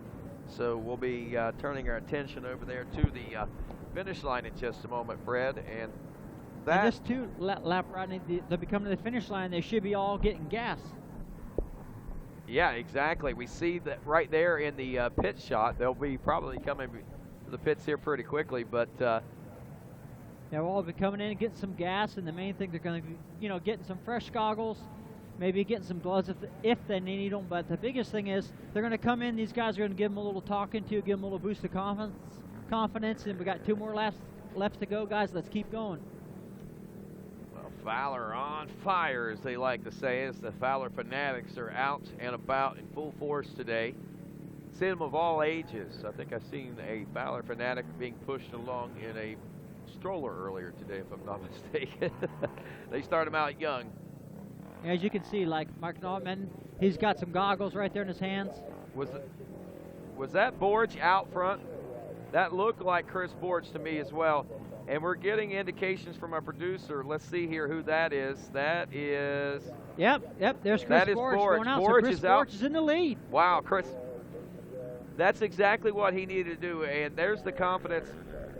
Fowler having an extended pit stop for some reason. I don't know what that is. I don't know whether he was necessarily in a panic or not. But wow, Chris Borge is right where he wants to be. And remember round 2 in Georgia, they played this game of cat and mouse, if you recall.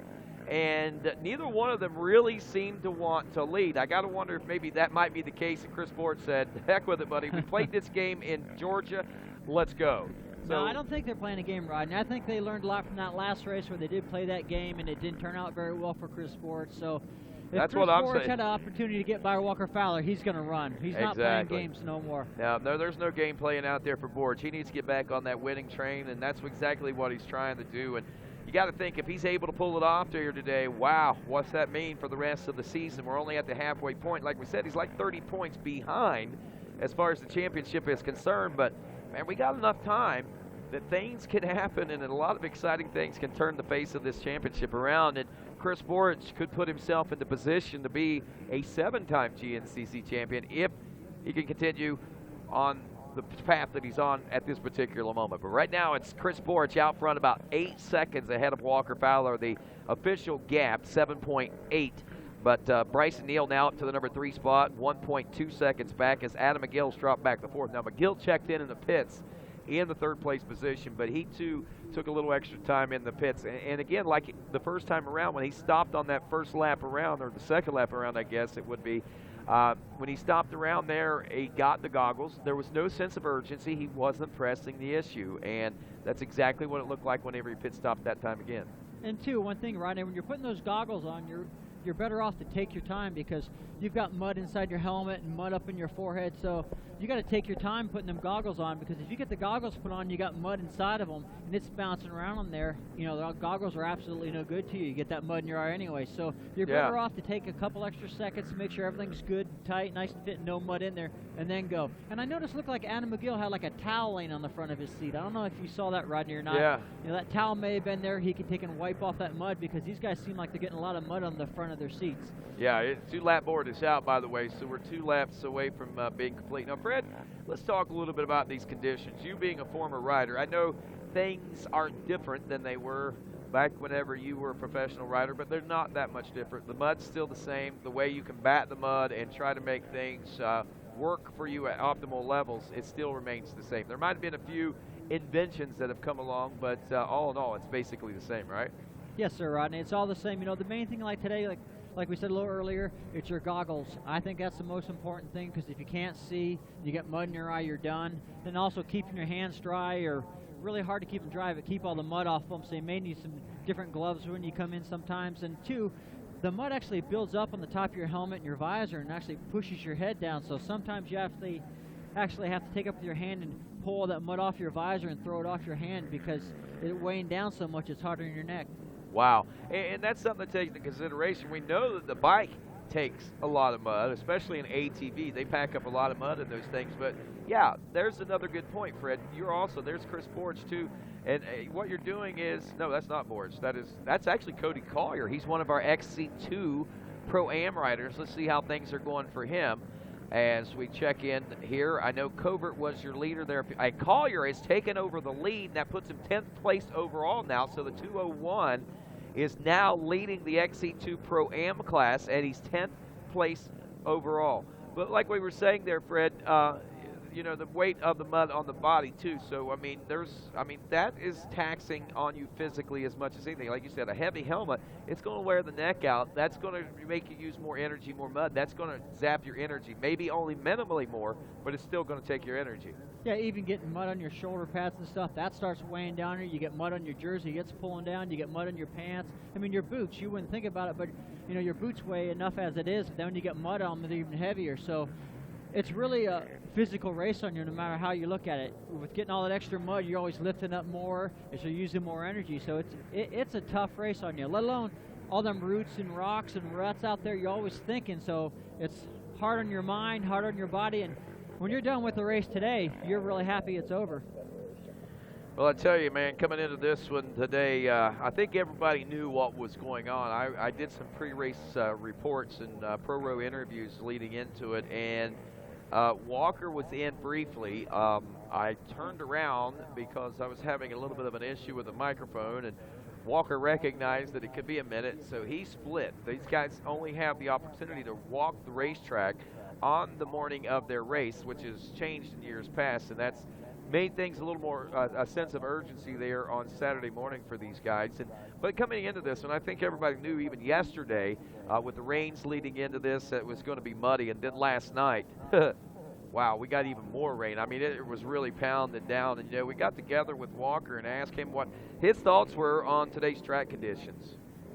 Today's race conditions are definitely going to be different than we've had all season. The bikes got a mud race last race after we were done in the dust, and today we definitely have a lot of mud to deal with. So we're making a few bike changes. I've never ran big tires, but I'm putting the monster truck tires on. Hopefully it'll be a big advantage.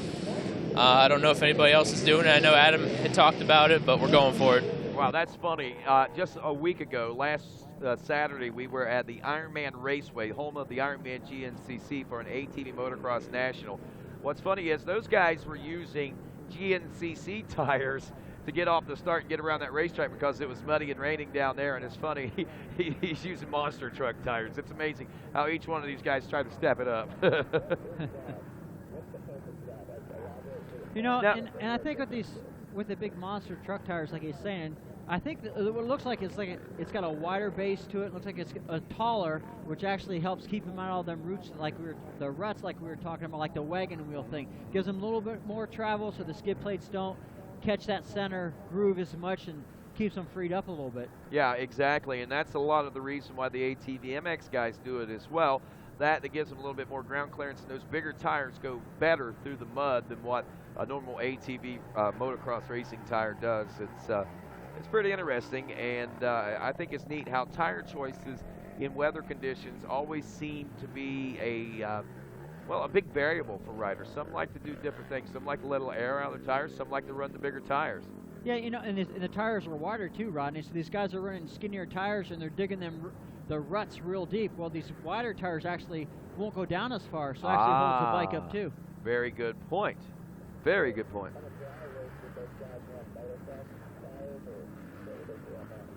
Well, you know, a big question, you know, that a lot of folks may be saying about here on the track, if motocross guys are running GNCC tires in the mud on a dry track, Fred, do ATV guys or motocross guys, or excuse me, do GNCC guys ride motorcycle type tires on a dry track, I guess is a question that would be a good one to ask.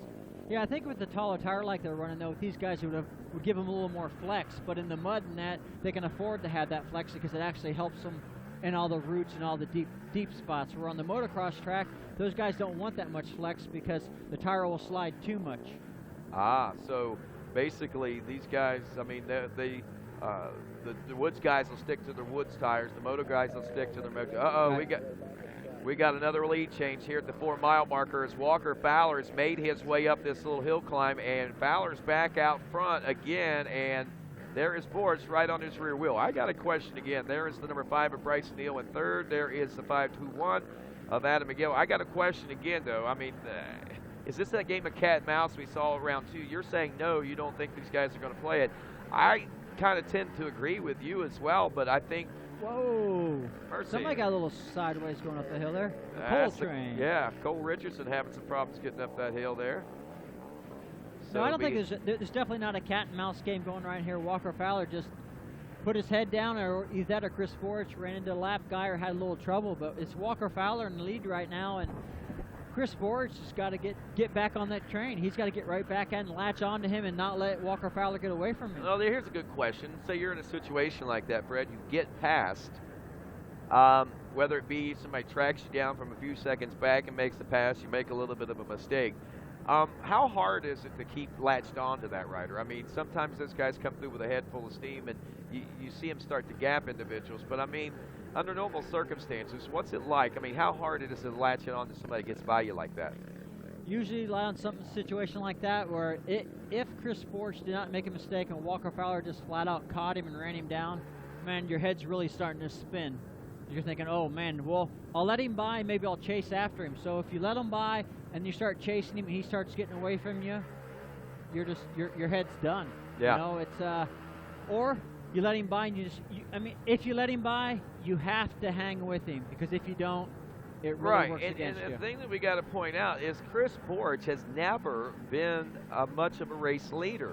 I mean, he's been a race winner, obviously. He's got 73 or 74 to his credit right now, but he's never been a race leader. It's always generally on the last lap that he puts himself in the position to make those passes and then carry it on to the checker flag. And too, Rodney, it is easier to follow a rider than it is to lead. So if Chris Borch is not comfortable leading, you know, this early in the race, he'll let Walker Fowler lead. Walker Fowler has to come up on the lap riders, rev his engine, yell and scream, and have them get out of the way. And Chris Borch is just right behind him on his heels, all calm, cool, and collected, just sneaking right through with him. He's not using that extra energy, or he doesn't have to have the nervousness that you get when you're leading, trying to get people out of your way. All you have to do is stay close to the leader, and you can sneak right through with them.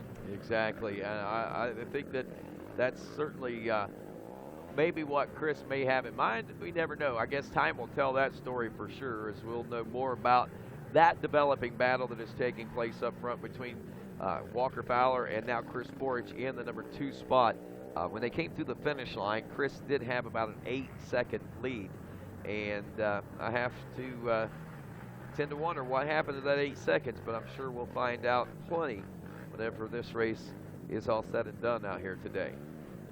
Yeah, you know, 8 seconds isn't a whole bunch of time in a GNCC race. Our lap times are 20, 25 minutes long, so it only takes one little lap guy, one mess up in a corner, or, you know, one guy in the main rut, and you had to make a different line around, and that 8 seconds is gone. You've just seen that shot right there of the soil. It's really tacking up nice. I mean, the woods are pretty hard pack underneath, and I just saw something. You saw that little blue thing in the dirt down. That's one of the ATV mud plugs. The purpose of that, obviously, is to keep mud from going inside the rims of the tires and the wheels of the tires on the inside there. And that right there is another factor to think about. There's Cody Collier, leader in the XC2 Pro-Am class. That's another weight factor you got to consider whenever you're doing that. So those mud plugs are pretty critical and crucial for these guys.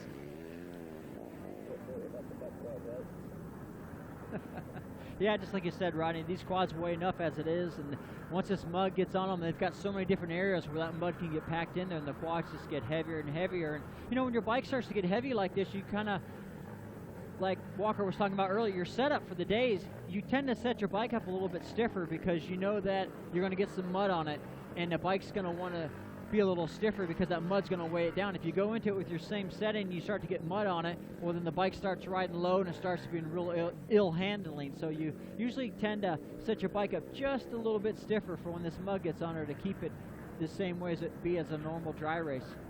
Well, folks, just to give you an idea of what's going on, let's break down the top 10 in the XC2 Pro-Am class as we are somewhere in the neighborhood. I've got an hour and 8 minutes into this. We'll take a look at the halfway point and look at all of our classes. But first, the XC1 Pro class. We talk a lot about the top 4 or 5 right now, but it's Fowler, Borich, Neal, McGill, and McClure in 5th. Cole Richardson 6th, Landon Wolf in 7th. Landon started out in 2nd, nearly got, well, right behind Walker Fowler, who got the $250 hole shot out there. Josh Merritt is running 8th aboard the 14. Johnny G. Gallagher, it's going to be hard to win from back in 9th, Johnny. But the number 10 is in 9th place right now in the class. Tucker Wyatt rounds out the top 10 aboard the 816.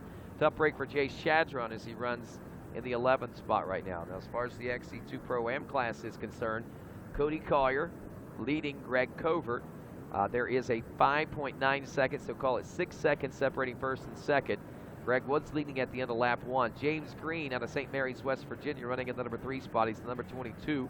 Randy Hamilton, teammates with Jared McClure. The number 16 is running 4th. Marty Christopherson, one of the top Wainoa riders. The number 13 from Richford, New York, rounds out your top 5. Then we got Bryson Hops out of Greenfield, Ohio, the 223 in 6th.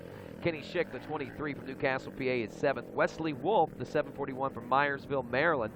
9th place, Wes Kinsley, the 76 from Morgantown, West Virginia. 10th place, the 358 of Ryland Johnson on the RJR, Ryland Johnson Racing Honda, out of Rector, Arkansas. Now, one thing to point out, Wesley Wolf, normally a contender, and has come from behind on more than one occasion this season to take and steal the win.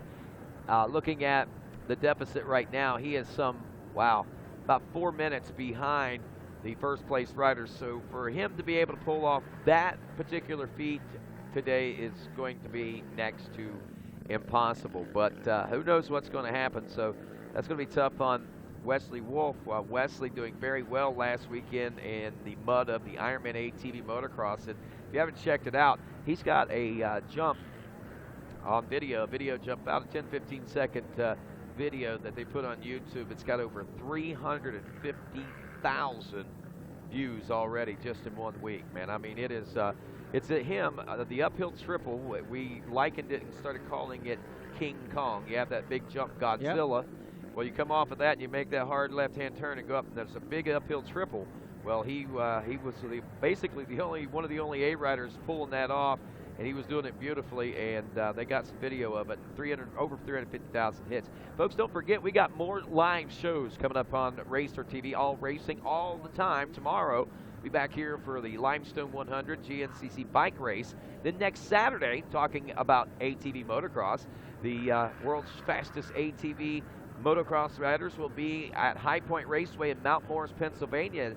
Next Saturday, May 21st, we'll start broadcasting about 11 o'clock in the morning. Then the following weekend, which is Memorial Day weekend, it'll be Saturday, May 27th and Sunday, May 28th.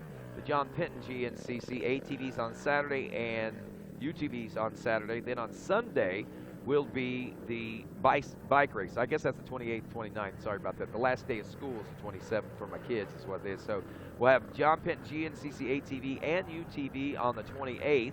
Then on the 29th, just the day before Memorial Day, will be the motorcycle. So lots going on. Got some Instagram photos. How do you hashtag GNCC Live? Ray Harris, 1975, while sitting on the couch. That's pretty sweet right there, watching on his iPad. Thanks for playing along there, Mr. Harris. And also Matt Roberts, 092519, hashtag GNCC Live. This makes working so much better. I don't know how much work he's getting done if he's working on the computer, but look at that. He's got it up in full HD here today. If you want to play along and get your chance to win an event t-shirt courtesy of our friends at Moto Tees, Instagram us a photo and hashtag it GNCC Live so it'll all trend together, and we'll pop them up. We will choose a winner randomly, so to speak, and that'll be coming up a little later on in the program. I hope his boss isn't watching this show. If he's supposed to be working at home, he's got that on the TVs, on his computer screen. Yeah, let's hope boss isn't a GNCC fan. If he is, he's probably watching it too. Wow, this is what we are faced with around the pits. Believe it or not, Fred.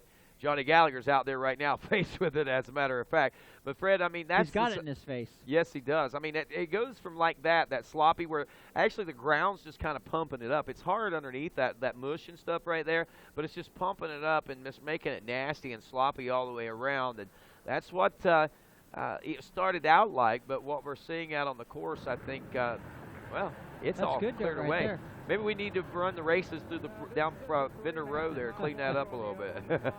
Yeah, they'll help blow all that loose stuff off the top, because right now you can see, you know, it's hard underneath, but where the dirt is right now, it's all looks like it's nice and tackied up. Yeah. Tackied up, is that Tackied up. Hey, it's a word now. In the GNCC Racing Nation it is, baby. Yeah, yeah. So, you know, those guys got some good traction right there, and this right here is, it's actually drying up, so this whole thing's drying up for racing tomorrow. Yeah, there's our AMSOIL representatives on hand. You know, folks are stopping down by there, checking out all the great stuff. Also signing up to win a fully modified Mach 1 Mustang. Say hi, Mr. AMSOIL guy. Hey, don't forget, tweet your podium prediction finishes and hashtag them GNCC Live for a chance to win $250 in AMSOIL product. We'll be choosing the winner randomly. By the way, if you want to sign up for that muscle car, just simply go to amsoil.com/muscle car, and you can sign up online. So you can play along at home. You don't have to be right here at the racetrack. So go online, sign up, and maybe you can win. Courtesy of AMSOIL, the first in synthetics. Mile marker number 4, I do want to let you folks know we have limited camera availability today. We had everything set up and everything was going good, and it always seems to do it. I mean, we prepare for it. It's not like we go out there and not prepared. But somehow or another, the rain gremlins always seem to get some of our equipment. So we've got some tech guys like Jacob Beck and Josh Zaleski right now that are out working, and Dan Reinhardt just working feverishly to bring those cameras back up. We've had them up and on a couple different occasions, but they want to feed you the best possible shots. So we'll get those back on as soon as we can. And I do apologize in the meantime. But, man, I tell you, what little bit of segments we are getting on the racetrack, Fred, it's pretty interesting. It's showing a good slice of the pie on what's taking place out here on this racetrack. We see the pits, we see the finish, we see that Borch was out front, we saw him go through the finish line out front, then we saw him at this mile marker number 4 where the tides had changed and Walker Fowler was back out front. Yeah, like you said, Walker Fowler made a move somewhere in between the finish line and mile 4, and he's out front right now, and it's going to be interesting to see when we get an update if Walker Fowler's really put any more time on Chris Borch, or if Chris Borch is just hanging in there and he's going to do one of the patented Borch pounces at the end. But well, I'll tell you, we know that Walker Fowler is not going to let happen. You know, though Chris Borch has the patented last lap Borch move, Walker Fowler may have patented defense mechanism for that. We'll see whether or not he's got the defense mechanism patented for Borch's last lap pass patent. Well, I think he's got it patented, but the only thing he knows is he's going as fast as he can go. So if Chris can get by him, well, hats off to Chris. But, you know, Walker Fowler's in the driver's seat right now. He's been there all year long a few times. He's been able to stretch the lead out and just keep going and win these events, so he knows what it takes, and it's going to be interesting to see when this white flag comes out as we see different photos from around the track getting updates is where they're at and how the racing's going, because we will, all year long it's been tight. We're going to be going on to the radio on this final lap coming up here shortly and talking with the track crew, as a matter of fact. Update from the 7 mile marker. We got a camera guy out there who just said it is Fowler, Borch, Neal. All right, just got an update from the 7 mile marker. They're coming. They should be here within the next couple minutes at this particular point. But it's Fowler, Borch, and Neal nose to tail at the 7 mile marker. Wow, that's a big change. Yes, it is, Rodney. That's just what we'd expect. These guys all are come here to win races, and they're all together right now. And right now, they're all three pushing. So Walker Fowler, he's he's a train right now, and he's the engine. He's just pulling these guys right along. So. Well, here's the exciting element, and I don't mean to cut you off, Fred, but we saw last race Bryson Neal have his worst, most dismal ride of the season when he finished 5th place. I mean, for him, that was a heartbreaker. I know maybe he got 6th, but regardless, coming off of that near win in at the Big Buck GNCC, to struggle there at Camp Coker, you know, that might have been what he needed to kind of reset the switch, and he's back up there. Now, there's the variable that we throw into this particular battle. We talk about the Chris Borich last lap patented pass, you know, and the Walker Fowler defense going to be a defensive. Something we haven't even thrown into the mix yet was the number 5 of the Bidwell Bullet, Bryson Neal. This kid right here shows speed. He shows even stronger speed and how tough he is toward the end of the race. And he is, again, showing that today, as a matter of fact. And, man, if he's right there with those guys, one has to start thinking about Bryson Neal being a factor for that win today. I know we did that a couple of rounds ago and maybe put a lot of pressure on him. He couldn't hear us talking about it, but, I mean, we were hyping it up quite a bit. But maybe today's the day. Who knows? I mean, he's got himself in position, and that's the key to doing it. And with Barry Hawk, that's been his main key. Good, strong race, be there in position at the end to take advantage and go for the win. Yeah, that was his motto. All it would take would be for Chris Borich and Walker Fowler start worrying about each other too much and maybe get a little tangled up, and boom, Bryson Neal goes right on by. So, you know, he's in 3rd place. He's right where he needs to be.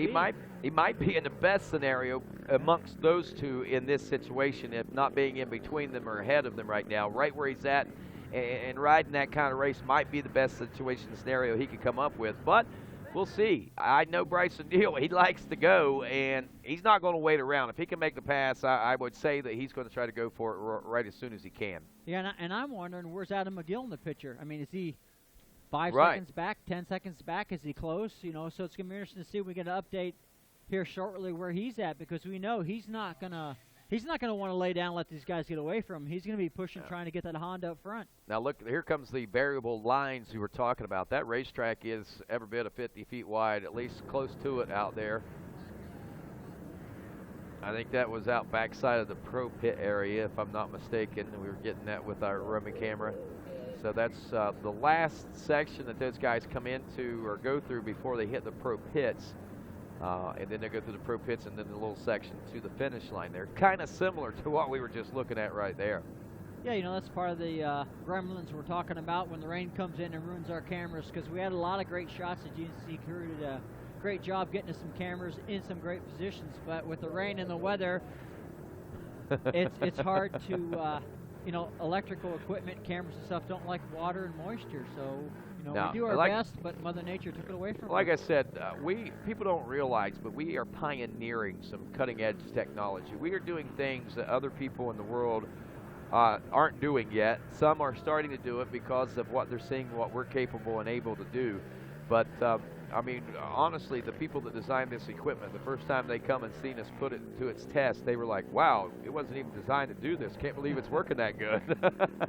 So basically, we have helped those manufacturers and designers of this equipment, and we're kind of a guinea pig, so to speak, I guess. So we will, I think, see some of those technical hiccups on occasion, but we hope the GNCC racing viewer understands what we're doing here. And if you think about it, 4 years ago, this was only a dream.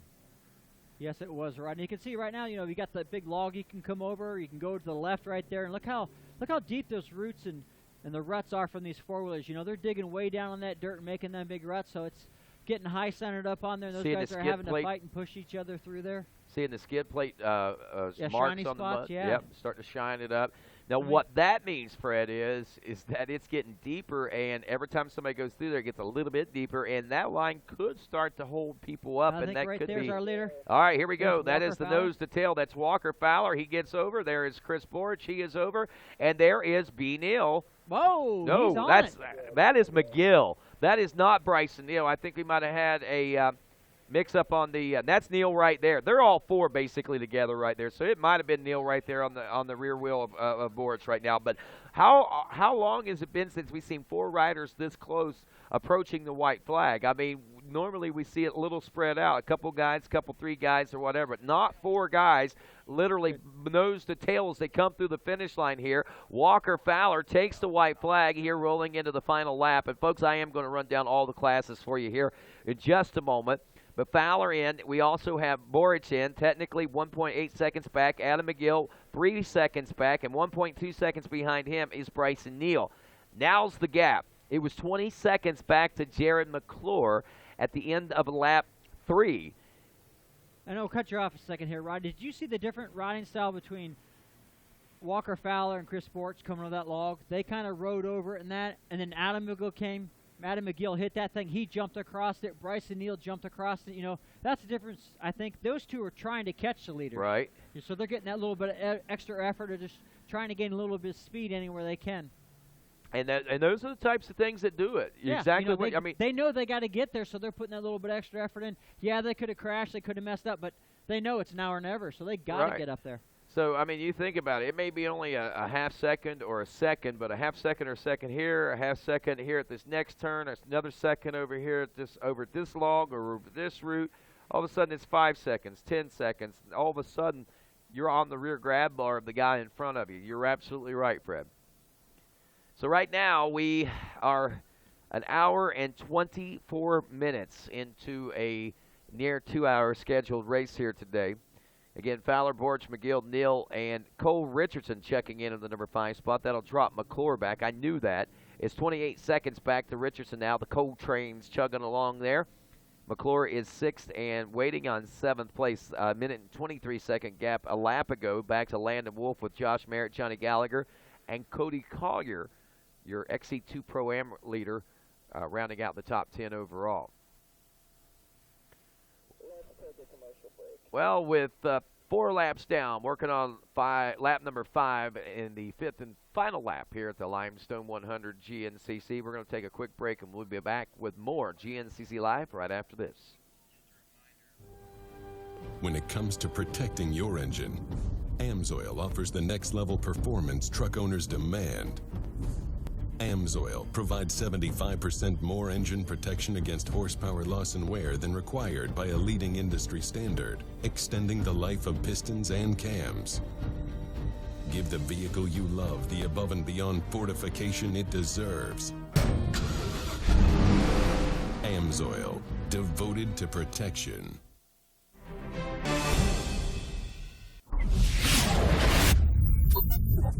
Maxxis Tires.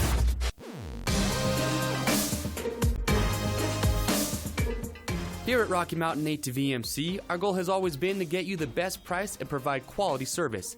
Now, we're giving you one more reason to shop with Rocky Mountain. We call it Quick Cash. It's simple to get. Just place an order with a qualifying Quick Cash item and get cash to spend on your next order. Try it out today. RockyMountainATVMC.com. Get ready. The Andersons discovered life is easier with an Outlaw RV. The Outlaw is a complete home on wheels with a multifunctional garage. Getting on the road has never been quicker. The Outlaw is made to fit the lifestyle of today's active families. So stop roughing it and start enjoying your weekends. Find the Thor Motor Coach Outlaw that fits your needs at GarageRVs.com today.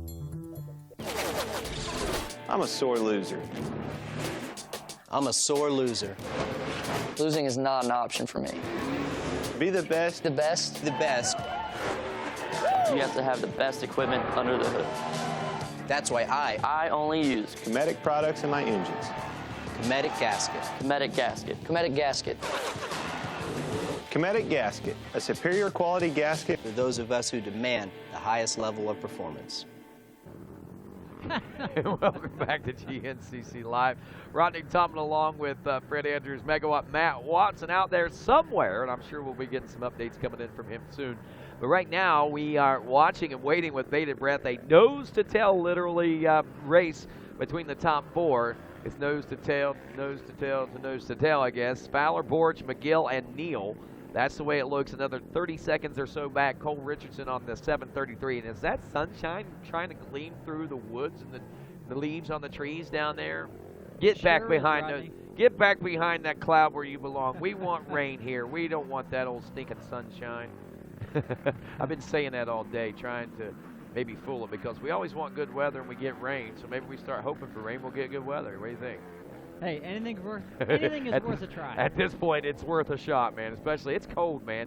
It got cold. We're only looking at low 50s right now if we're lucky. And I actually brought the thermal underwear back out this morning. I mean, that's how quickly it changed. We were looking at 75 degrees, sunshine, getting sunburns, running around basically without a shirt yesterday, to looking for our long johns here this today. And that's a big drastic change. Now, I got to ask, Fred, from a racer standpoint, is that hard on an individual, or is it easier on them to be able to race in these cooler conditions like this? Well, you know, Ron, if it's really hot, like in the 80s and 90s, of course, then it's bad on you because you get real dehydrated real quick and you sweat a lot. But conditions like this today, man, it's perfect racing weather. This is ideal weather. The track is perfect. They've done a great job. The GNCC crew is, you know, making a good track and fixing spots that are bad. So really, even though it's cold for us as spectators, these riders right now are having a blast out there. The track's getting better, I think, as the day goes on. Sure, it's got some ruts in it, but that's part of racing. But all the spots that we're watching right now, it's drying out. These guys are having a blast. They most certainly are. As we take a look at the scenario right now, just an FYI, our top 10 overall is Fowler, Borch, McGill, Neal, Richardson, McClure in 6th. Cody Collier now up to 7th, your XC2 Pro-Am class leader right now. A 28:17 lap time for him, just an FYI. Landon Wolf is 8th overall. Johnny Gallagher 9th. Josh Merritt rounds out the top 10. By the way, XC2 Pro-Am 2nd place is an 11th overall right now. It's the 21 of Greg Covert and James Green. The 22 rounds out the top 5 with Randy Hamilton and Marty Christopherson back in 4th and 5th in that class. I'd say those names. Think of those two names toward the end of this race, Randy Hamilton and Marty Christopherson. They right now sit, well, they're a little ways back, about a minute or so off the pace of the leaders. So to see them make some major gains today may be a little far stretched, but they're going. Anybody's going to do it. Those guys are going to be able to pull it off. As we take a look next at the entire field of top 10 in the XC2 Pro-Am, Collier, Covert, Green. Oh, look at this. We got McGill is out front, Borch in 2nd, and Walker Fowler is in 3rd place. And right there goes Bryson Neal. They're still nose to tail, Fred Andrews. What a change. I don't know if we're going to be able to get to the rundown or not. Well, we'll be a few minutes before we see him again. But, man, we got a lot to think about right here. Remember, that was a big shakeup. That was the calm, cool, collected. And remember what you said. Being in that 3rd-place position could be very beneficial, and it may pay huge dividends for Adam McGill. But then again, we know the track is wide. We know there's optimal lines out there and a lot of choices for lines. McGill may have been able to find a very creative line that lofted him back up into that number 1 position. And here we are. We are freight training right now toward the. How long has it been since we've seen a 4-man freight train rolling toward the finish line of the GNCC like this? I don't know, right? It's been a long time. Or, you know what? Walker Fowler could have been leading. He could have got stuck, and Chris Borch could have came up behind him. And Adam McGill in the right spot, right place, right time, won around them both. So 4 miles into this, Rodney. We've got another 3 or 4 miles left to go. This race is a long way from over, so anything can happen. So I'm not sure that leading right now is a good thing. I know. I got to wonder that one myself, but I got to tell you, Adam McGill, remember that fever that you were talking about? He was riding with the aggression he was riding with whenever he was behind Bryson Neal there at one point, and Neal was riding with that aggression as well. Well, it looks like he's still up front riding with that aggression. If he caught them flat out on speed, which obviously he had to do a lot of that himself on his own, maybe he's past them and leaving them on that same speed right now. Yeah, and I'm sure, you know, with aggression Adam McGill was riding, if he did catch those guys and pass them, he's not slowing down at all. No. He's going to keep on going forward. He's not worried about protecting his line or looking for, you know, he's just worried about picking the right line and going forward. So it's going to be interesting to see if these guys can hang with him the next update we get if they're still all 4 nose to tail like they were, because it's amazing that they're all that close. Track crew, this is Rodney. I just want to try to get an update on what happened. We've seen the big shakeup out here at the 4-mile marker where now McGill is leading. Anybody see what happened? What happened out there? And Rodney, can you see those big rocks in the track right now? That's like the dirt being so soft. Like like it is. These guys are actually pulling them rocks out of the ground. Those are big, giant boulders these guys got to go around. Those are some big rocks. The limestone. Yeah, that's where it gets its name. Yep. No reports off the track crew from the track crew yet, so evidently they're pretty busy or don't know what happened out there. But quickly, real quick, Collier, Covert, Green, Hamilton, Christopherson, top 5, Hops, Schick, Wesley Wolf in 8th, Wes Kinsley 9th, Ryland Johnson still rounding out the top 10. As we go to the College A class right now, the 16 to 21 years, Devin Feehan out of Windsor, New York, and the number 33 leading the 318, Hunter Hart from Newfield, New York. Couple of Winoa riders leading. They're used to the muddy conditions. Brandon Eichert out of Hickory, North Carolina is 3rd. Tanner Walker out of Berlin, PA in 4th. Corey Silverthorne to 553. Yep, there's the answer to what the track crew's doing right now, Fred. They're towing it. Look at that. Wow. Looks like his axle's broken in the back or something, Rodney. Looks like that thing is really a hurt pup. There's no doubt. Man. So that's where the track crew, a lot of the track crew, they don't know what's going on in this race. They're just trying to clear the way for these guys to come up to. That's what's going on there. Hey, Junior 8 22+ class, Matt Hanna, Nick Mastrangelo, and Steve Covert, your top 3 there. Hannah out of New Concord, Ohio on the 24, Newcastle, PA for Nick Mastrangelo, and at the New York's Steve Covert, the number 29. Michael McAvoy out of Chester, West Virginia is 4th. Dustin Piggott, the 913 out of Bellevue, West Virginia, rounds out the top 5. In the Vet A 30+ class, Craig Bowman, wow, at 11 in Indiana, former XC1 Pro Class racer on occasion, leading 1 minute and 2 seconds in this vet class over Dustin Hendershot out of Washington, West Virginia, the 806. Joey Margari at the 788 out of Favela, PA is 3rd. 914, Fred Marley out of Osgood, Indiana in 4th. And Adam Reed out of Bealsville, Ohio, the number 870, rounds out the top 5. As we go to next, the senior AB class, Todd Demery, another Indiana boy, out of Versailles, Indiana, which we are co-sanctioning with the IXCR.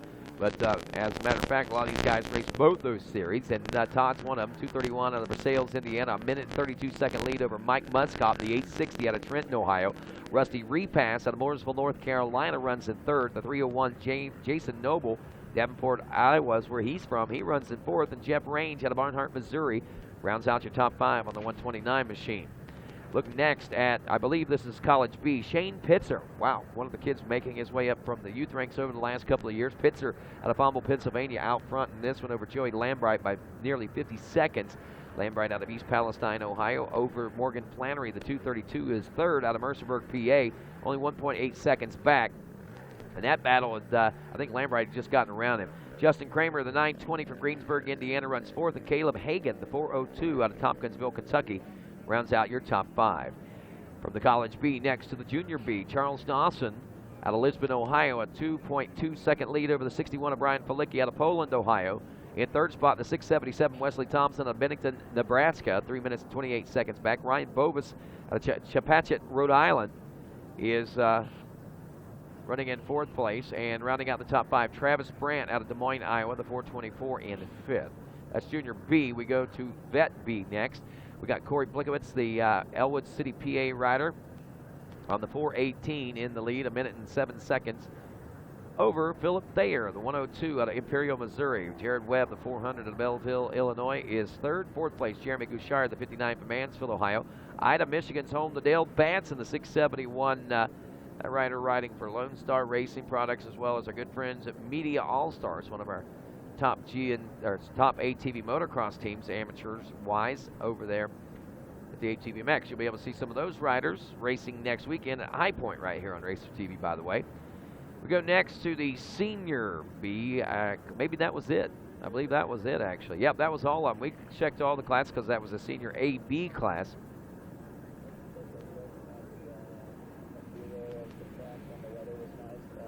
Well, you know, right now we're taking a look at this racetrack. It is starting to shape up some. You can start to see the rough race face to it. But, you know, yesterday afternoon, things were looking pretty good here at the Limestone 100. Sunshine, blue skies. The ground was drying out. Conditions were starting to look like they were going to be optimal, to say the least. And, well, look at that. From that to what we're seeing right now, how beautiful that is. Now, we just saw a monument, a memorial there. The state of Indiana's abate has a motorcycling memorial right here on the property, and It is certainly a great tribute to motorcycling on and off-road, and great for us to be able to be here at the Lawrence County Recreation Facility. But that's what the woods look like. There's there some was still fun mud right there. Yeah, there was still mud out there. That right there goes to show you those boys found it. Yeah. But look how beautiful the day was yesterday and the conditions of the racetrack. And even Caleb Russell was on the dozer helping tow in some people. He got on his Pawpaw's dozer. His Pawpaw is Howard Russell, one of our track reclaimers, and also, obviously, on those muddy days, a individual that tows in people. Well, Caleb Russell got into the game yesterday, and we got a little game of kickball, it looks like. All right, here's one of my favorite spots. That's down by the waterfalls, I think, down at the creek. Some very beautiful places. And there's Quad Chelsea, Chelsea Taylor. I call her Chelsea, or Quad Chelsea. Did start calling her Moto Chelsea, but now she's a big quad fan, so we call her Quad Chelsea. And she does all the media stuff here for Racer Productions. But so like I said, man, I mean, this place is just absolutely magnificent. Picture perfect, if you will. And this is what we're faced with today. So Picture perfect still. It is.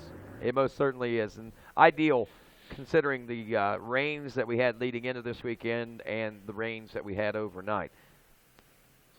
Yeah, for sure. You know, the GNCC crew has done a great job making this a great track to race on today, and all these guys are out there having fun. And you can see how much is dried up. It's got that one main line in there. All the mud and stuff's been thrown out to the side, so these guys got one really good line to go into in some spots. And other spots in the woods that we showed you, there's lines everywhere, so it's got a little bit of everything.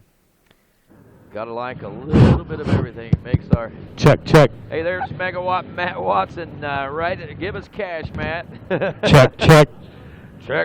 We hear you, Matt. Cash only. You got an update for us, buddy?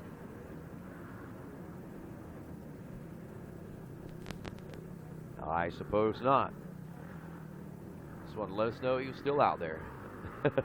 Thought he had something pretty feverish. But again, if you did not see, here at the 4-mile marker, Adam McGill was your leader with Walker Fowler. No, Chris Borch, then Walker Fowler, then Bryson Neal. Track crew, looking for updates. Anybody got an update on the front 4 right now? We still looking at McGill out front?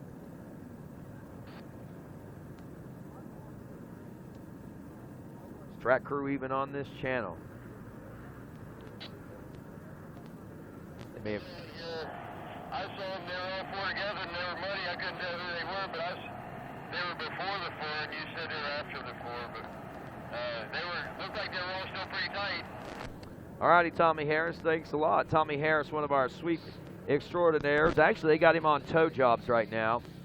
They got him on a 4-wheeler towing the guys, but 1982 National Hare Scrambles champ, man. I mean, he remembers off-road racing back when off-road racing on an American standpoint was at its infancy, basically, because that was the first seasons of the National Hare Scramble Series itself.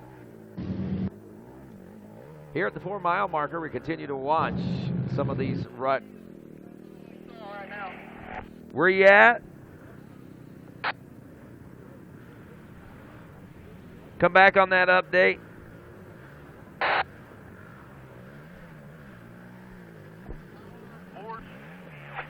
Fowler, Borch, Neal. No 521.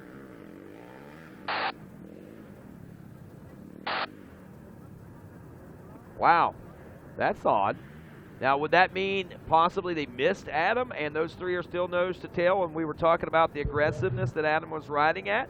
Or did the aggressiveness backfire and put him in a little different scenario and situation and put him back a little bit? Man, now we got something to really think about and wonder about, because is Adam McGill in that group? Is he not? Is he ahead of that group? Is he behind that group?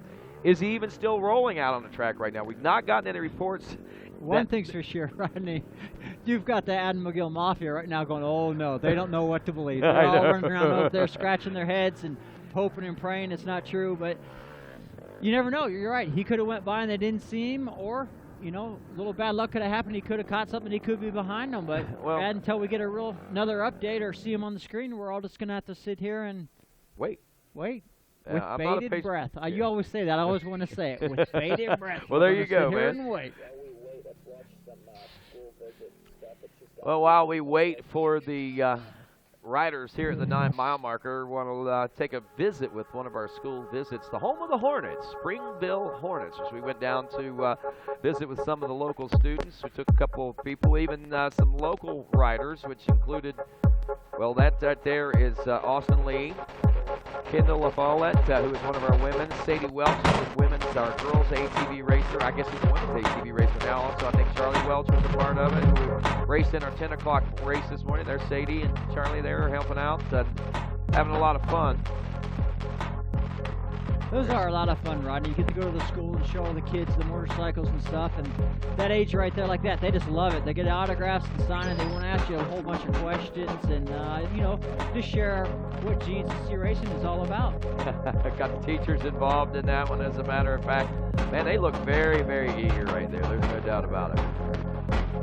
So I want to say thanks to all the participants that took place in that yesterday. Austin Lee is a rider from right around this area, as a matter of fact, as is Shady and Charlie and Kendall LaFollette. And good to have them participating. They're kind of like hometown heroes. And I think, you know, we take some of the top pros in there too, and then we take some of the top local people, which are, some of them are the tops of their classes. It gives these kids some excitement and lets them know these are real people. They're people that come from right here where we live, you know. We could do this someday, or we could do something just as big or as important, you know. Got an update coming on the 7-mile marker. We got McGill, Borich, Fowler, and Neal. McGill, Borich, Fowler, Neal. So there, now the question is, Price, we're getting that from our camera guy at mile marker number 7. Was the gap opened up between first and second? Did McGill have a little bit of a lead over the rest of the field? Would that warrant these guys thinking that maybe McGill wasn't a part of that pack anymore? Nose to tail all the way. So evidently they just might have saw that a little differently, or it's changed back again, and Adam was able to get back up front. And that's the case. I mean, that's how, I mean, we saw it change that quick. Who's to say it can't change twice? Again, quick like that. I mean, this is a wide race. They are. You know, it's so muddy out there that he could have just not noticed them. And, right. You know, these guys are like that. But now the Adam McGill crew can kind of rest a little bit easy. You know that Adam is still up and he's going. Right now he's in the lead, and Walker Fowler's behind him. And like you said, Rodney, they're all nose to tail, so anything can happen. It takes one mistake with the guy in front. The guy in second can run into the back of him, and boom, guy in third goes right around him, or the guy in fourth. So there's a lot of action yet to happen. I don't want to call it cocky, but the cocky classic confidence, it's not cocky, but it's a cool cocky if you want to look at it like that. Adam McGill has so much confidence right now. I mean, it literally emits from it. When he walks by me, I start feeling confident, because that's how confident he is right now.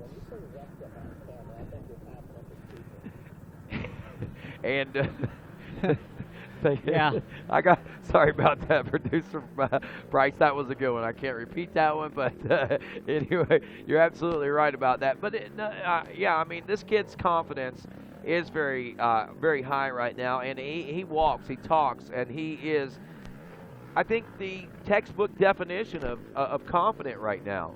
You know, Rodney, he's cocky, but he's not cocky. Right. He's not cocky like rude to other people and all that. Exactly.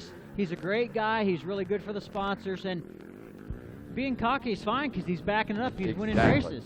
Exactly. It's not an obnoxious cocky. Yeah, yeah, he's not obnoxious at all, and that's a great feeling to have, that he's got that inside him. So we continue to wait right now for McGill to lead them through into the final closing moments here. So we'll see them at the 9. We'll see them. We get to see them at the pits one more time, I think. Yep. And then at the finish line. Yep. So we've got. So and the neat thing about that, Fred, is they're going to be really close together. Those are the closing moments, and that's when those guys are going to be pulling out all the stops heading to the checkers. Yeah, you know, hopefully we'll be able to see them all come through that log again, because once they jump that log, that's when they jump out and come to the pro pit area and then to the finish, and it all happens real quick. So if they're all nose to tail right there, look out them last few corners. There's some room to make some stuff happen if they want it to. Yeah, and again, you know, I mean, nose to tail like that, 4 riders. I mean, one of those guys got to be at a better advantage than the others. You think it's the guy up front, but we'll see whether or not that's the case. Right now, lap traffic. Riders, now not only, you got to take into consideration, not only do they have lap riders, we got riders that are completely worn out right now, racing in these conditions that many of them may not be used to at this particular point. And even if they are, they may not be ready for it and physically able to challenge it like these pro riders do. So that's going to create, I think, more mistakes, which are going to heighten the likelihood, I guess, of something happening that could change the face of this race again. Yeah, you know, Adam McGill, he's going to be going through the woods right now. He's not only looking 10 feet ahead, he's looking like 30 feet ahead, because he could be going into a rut, and as you come out of it, there could be a guy stuck or a guy broke down. So he's got to look way ahead to try to protect what he's doing right now. He's leading.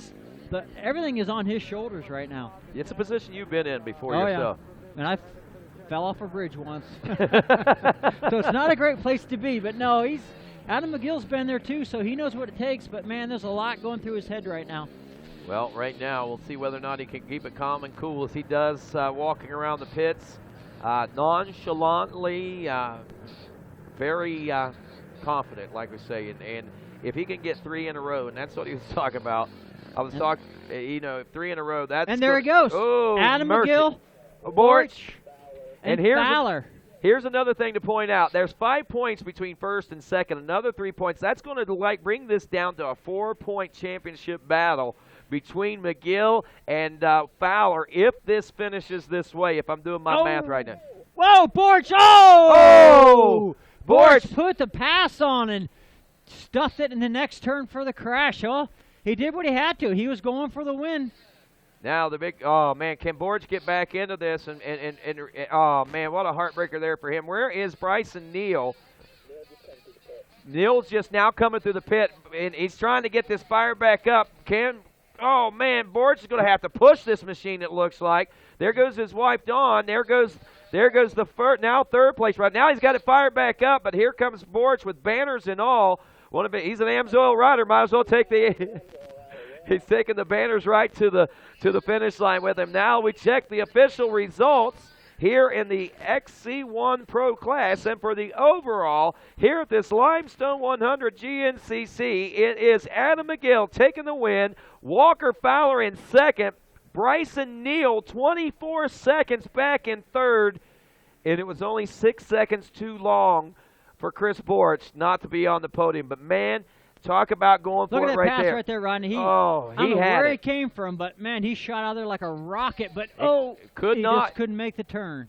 That front end, let's back that up. Watch how that front end, that's how rough this racetrack is. It bounces up when he's trying to make that turn. He can't get that grab, and he just goes right straight into that berm. Right there it is. Boom. Yeah, the front end just slid right there. It wouldn't, like you said, it wouldn't catch, it wouldn't hook, and it hit that berm. It just stuffed the front end on him. Yeah. He was so committed coming into that. He wanted that so bad. I mean, coming from out of nowhere. McGill, he almost got tangled up into that. McGill actually probably got very lucky in that particular. They are flying right there, man. I mean, they are coming in hot, and McGill just slammed him hard. But it's hard to believe as long as he was down, he was only 6 seconds behind that third-place rider. That, even though the finish doesn't reflect it, that, my friends, presents us with a whole new look to this championship, a whole new look to what the rest of 2016 is going to hold as far as the AMSOIL GNCC Championship Series. A battle for the lead. Borch had done it. The patented last lap pass. That was a last lap, last turn pass, but it let it slip away. So he needs to repatent that, I guess, get back to the big board. Borch ends up in the number 4 position after it's all said and done. It's Adam McGill, Walker Fowler, 1.5 seconds apart. That slowed them down that much. Bryson Neal comes in 24.7 seconds behind in the third place position, and 6.8 seconds behind him was Chris Borch. Cole Richardson checks in, I believe, in that number 5 spot. Let's double check it. Nope, McClure, the snake, rears his ugly head on the last lap, and he takes over a top 5 position, and no sign of the Cole train as of yet. So it looks like maybe Cole Richardson might have had a little bit of an issue. But boy, I knew coming into this and we were going to have some excitement, Fred Andrews, and that is the explanation point on to what this championship is going to be like. I said it today. I said it, man, are we on the heels of the best season ever? The last 2 seasons were just that. Can we do it 3 years in a row? Can we outdo the season before? With races like this, I think we're well on the way here at the Limestone 100 GNCC, not the Limestone Coker Bullet. But it was taking a look at the Rocky Mountain ATVMC.com leaderboard. McGill, Fowler, Neal, Borch, and McClure. So, all right, man, I tell you, the crew very, very excited about what's going on here right now. Our producer is standing up in his chair right now. He's trying to switch and tell the camera guys what to do. And that right there, whenever you've got an entire crew excited, you know you got exciting racing. And that right there, man, that brought it home right there for us. There's no doubt as we continue to watch. I want to see who ends up with this XC2 Pro-Am win. Cody Collier was on rails, man. He started out a little behind the 8 ball as far as that goes, but was able to move into the #1 spot around Covert. Last time around, he had a 1:25-second lead. Remember, the time before that, it was only a handful of seconds. That time around, 1:25 seconds over Covert. James Green was 14 seconds, almost 15 seconds back in third, but it was Hamilton and Marty Christopherson in fourth and fifth still. A minute back for Hamilton, and only 14 seconds behind Hamilton was Christopherson. So actually, Christopherson made up a lot of time. So who's to say that these guys won't be players in this today? It very well could happen as we wait again here for this XC2 Pro-Am finish. Man, hey, let me extend a debt of gratitude and thanks to those front 4 riders and all of our GNCC racers out there, but especially to Chris Borch and to Adam McGill and to Walker Fowler and to Bryson Neal. You guys just gave us our money's worth for our ticket coming through the gate. Anybody that watched that on TV, anybody that watched that here at the racetrack, you certainly know that we've got something big brewing here in the GNCC Racing Nation right now. McGill, Fowler, Neal, Borch, and McClure, your top 5 there as we look at the Rocky Mountain ATVMC.com leaderboard. And man, I am just, I'm walking around right now too, and it's good to see these kind of races, man. These are the types of things that really keep us warmed up. Now, I want to remind folks we will be back again tomorrow with more GNCC racing action with our motorcycle racing around 1 o'clock tomorrow. Then next Saturday, we'll be live from High Point Raceway once again. For ATV Motocross, we want you to come back for that. That's May 21st, a week from today. It'll be around 11 a.m. when we get started with the broadcast. And the following Saturday and Sunday, we've actually got John Penton ATV and UTV GNCCs on Saturday. And then on Sunday, May 29th, we will have the John Penton Bike Show. But it's all racing all the time here on GNCCRacing.com. And you can always go back and watch the archive versions at home and watch them over and over and over again if you want. Some people do, like the Best Boys, Will Best, and all those guys down there in Charleston, West Virginia. They wake up to GNCC every morning. Well, Rodney, you know, watching Chris Borch come in the last few turns, you know, the question is, how bad does Chris Borch want to win? That right there showed it. Yeah. That shows that Chris Borch has the fever, he has the fire, he has the desire, and he's got the skill. A little bit of a mistake, conditions, a lot of different variables could have played into that, but what that did is that presented us with a snapshot of just exactly how hungry Chris Borch is getting. And I think too, Rodney, that's a big confidence for him right there, knowing that, boom, he could still ride with those guys. He's been struggling a little bit. He's there. He made that last lap pass. You know, he just couldn't make that turn, that little bit of the, whether it was the clay dirt wouldn't let him turn because he had the wheels turn, but it just wasn't hooking right there, a little bit slippery. Let alone he was coming in 100 mile an hour, you know, faster than usual. But still, he wanted to win. He had the aggression, and man, he almost made it. That'd have been history. And like we said, that we knew something was going to happen. They were all too close. They all wanted it so bad, and it's awesome that we got it all on camera. Yes, it most certainly is. And that's like I said, it's just the first picture of I think what the future holds.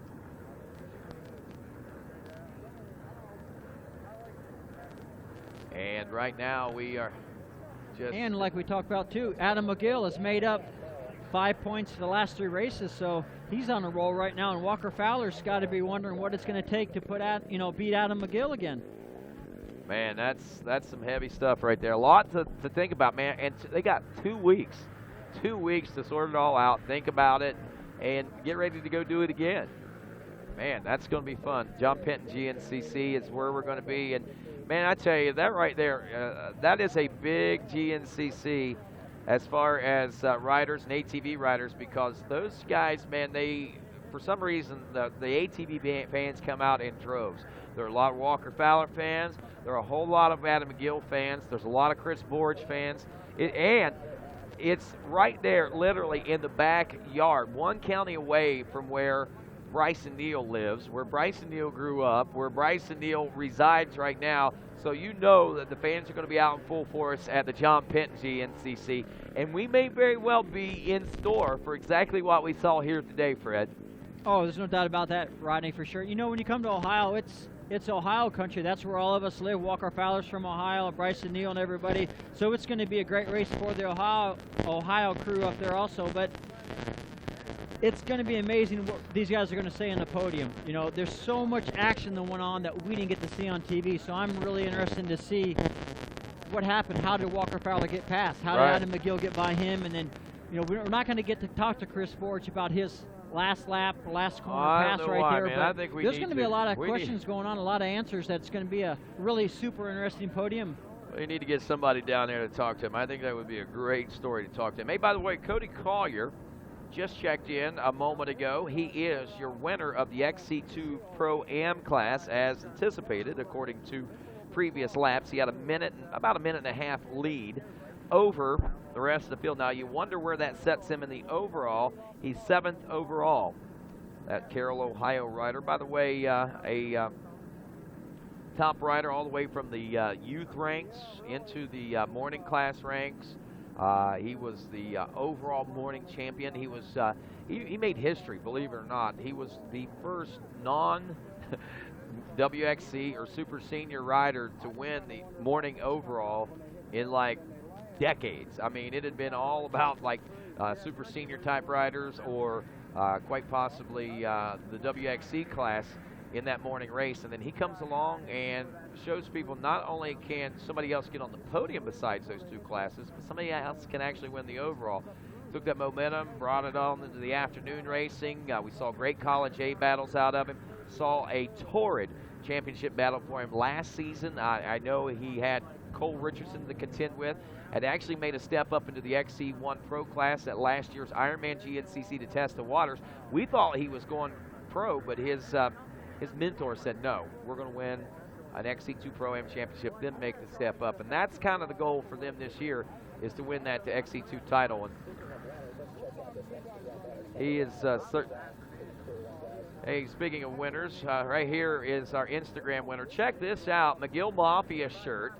And he is that looks like, yeah, that's an Army man. That's a serviceman. Thank you very much. That is DTOLB, DTOLB 15, who is obviously serving our nation right now in the military. Thanks for sending me this awesome shirt all the way out here in Afghanistan. He's watching in Afghanistan, and good luck today. I'll be watching on at RacerTV. And guess what? You're going to get yourself another T-shirt there, DTOLB, courtesy of our good friends at Moto Tees, the official event souvenir supplier of the GNCC Racing Nation. So welcome aboard Afghanistan. Watching live here on RacerTV.com and through live stream today. Fred, I get goosebumps, man. Last week we had a few thousand watching from Argentina, the ATV motocross, believe it or not. But we get a lot of worldwide coverage out of GNCC Racing, ATV motocross. It's not just these people around here that like to watch it. They watch this all over the globe. Yeah, Ronnie, sure is cool. Like you said, all over the world people are watching it, and we thank our servicemen for the services over there. And it's cool that they could get a little time off to watch and see. You know, I'm sure he probably has a quad. He races back here. You know, he's a big Adam McGill fan, and it's great that Adam McGill could put it on the box for him today. And yeah, and in the center of the box. Here's something really cool. If you've ever been down to Adam McGill's pits, he's got a pair of Army boots. It looks like somebody is, you know, an Army guy is doing something in the Army, and then he's got a pair of riding boots. He says, thanks for wearing your boots that allow us to wear our boots. And I think that is awesome. I mean, he's saying thanks to the military men and women, because when they put their boots on and go out and lay their life on the line, it gives us the freedoms to go out and play and do the things that we do. And Adam recognizes that, and I think any true American recognizes that. And for those of you that are watching in the military, thank you. Sincerely, from the bottom of our heart. We certainly mean that, because it is you guys that make it possible for us to be in these types of places.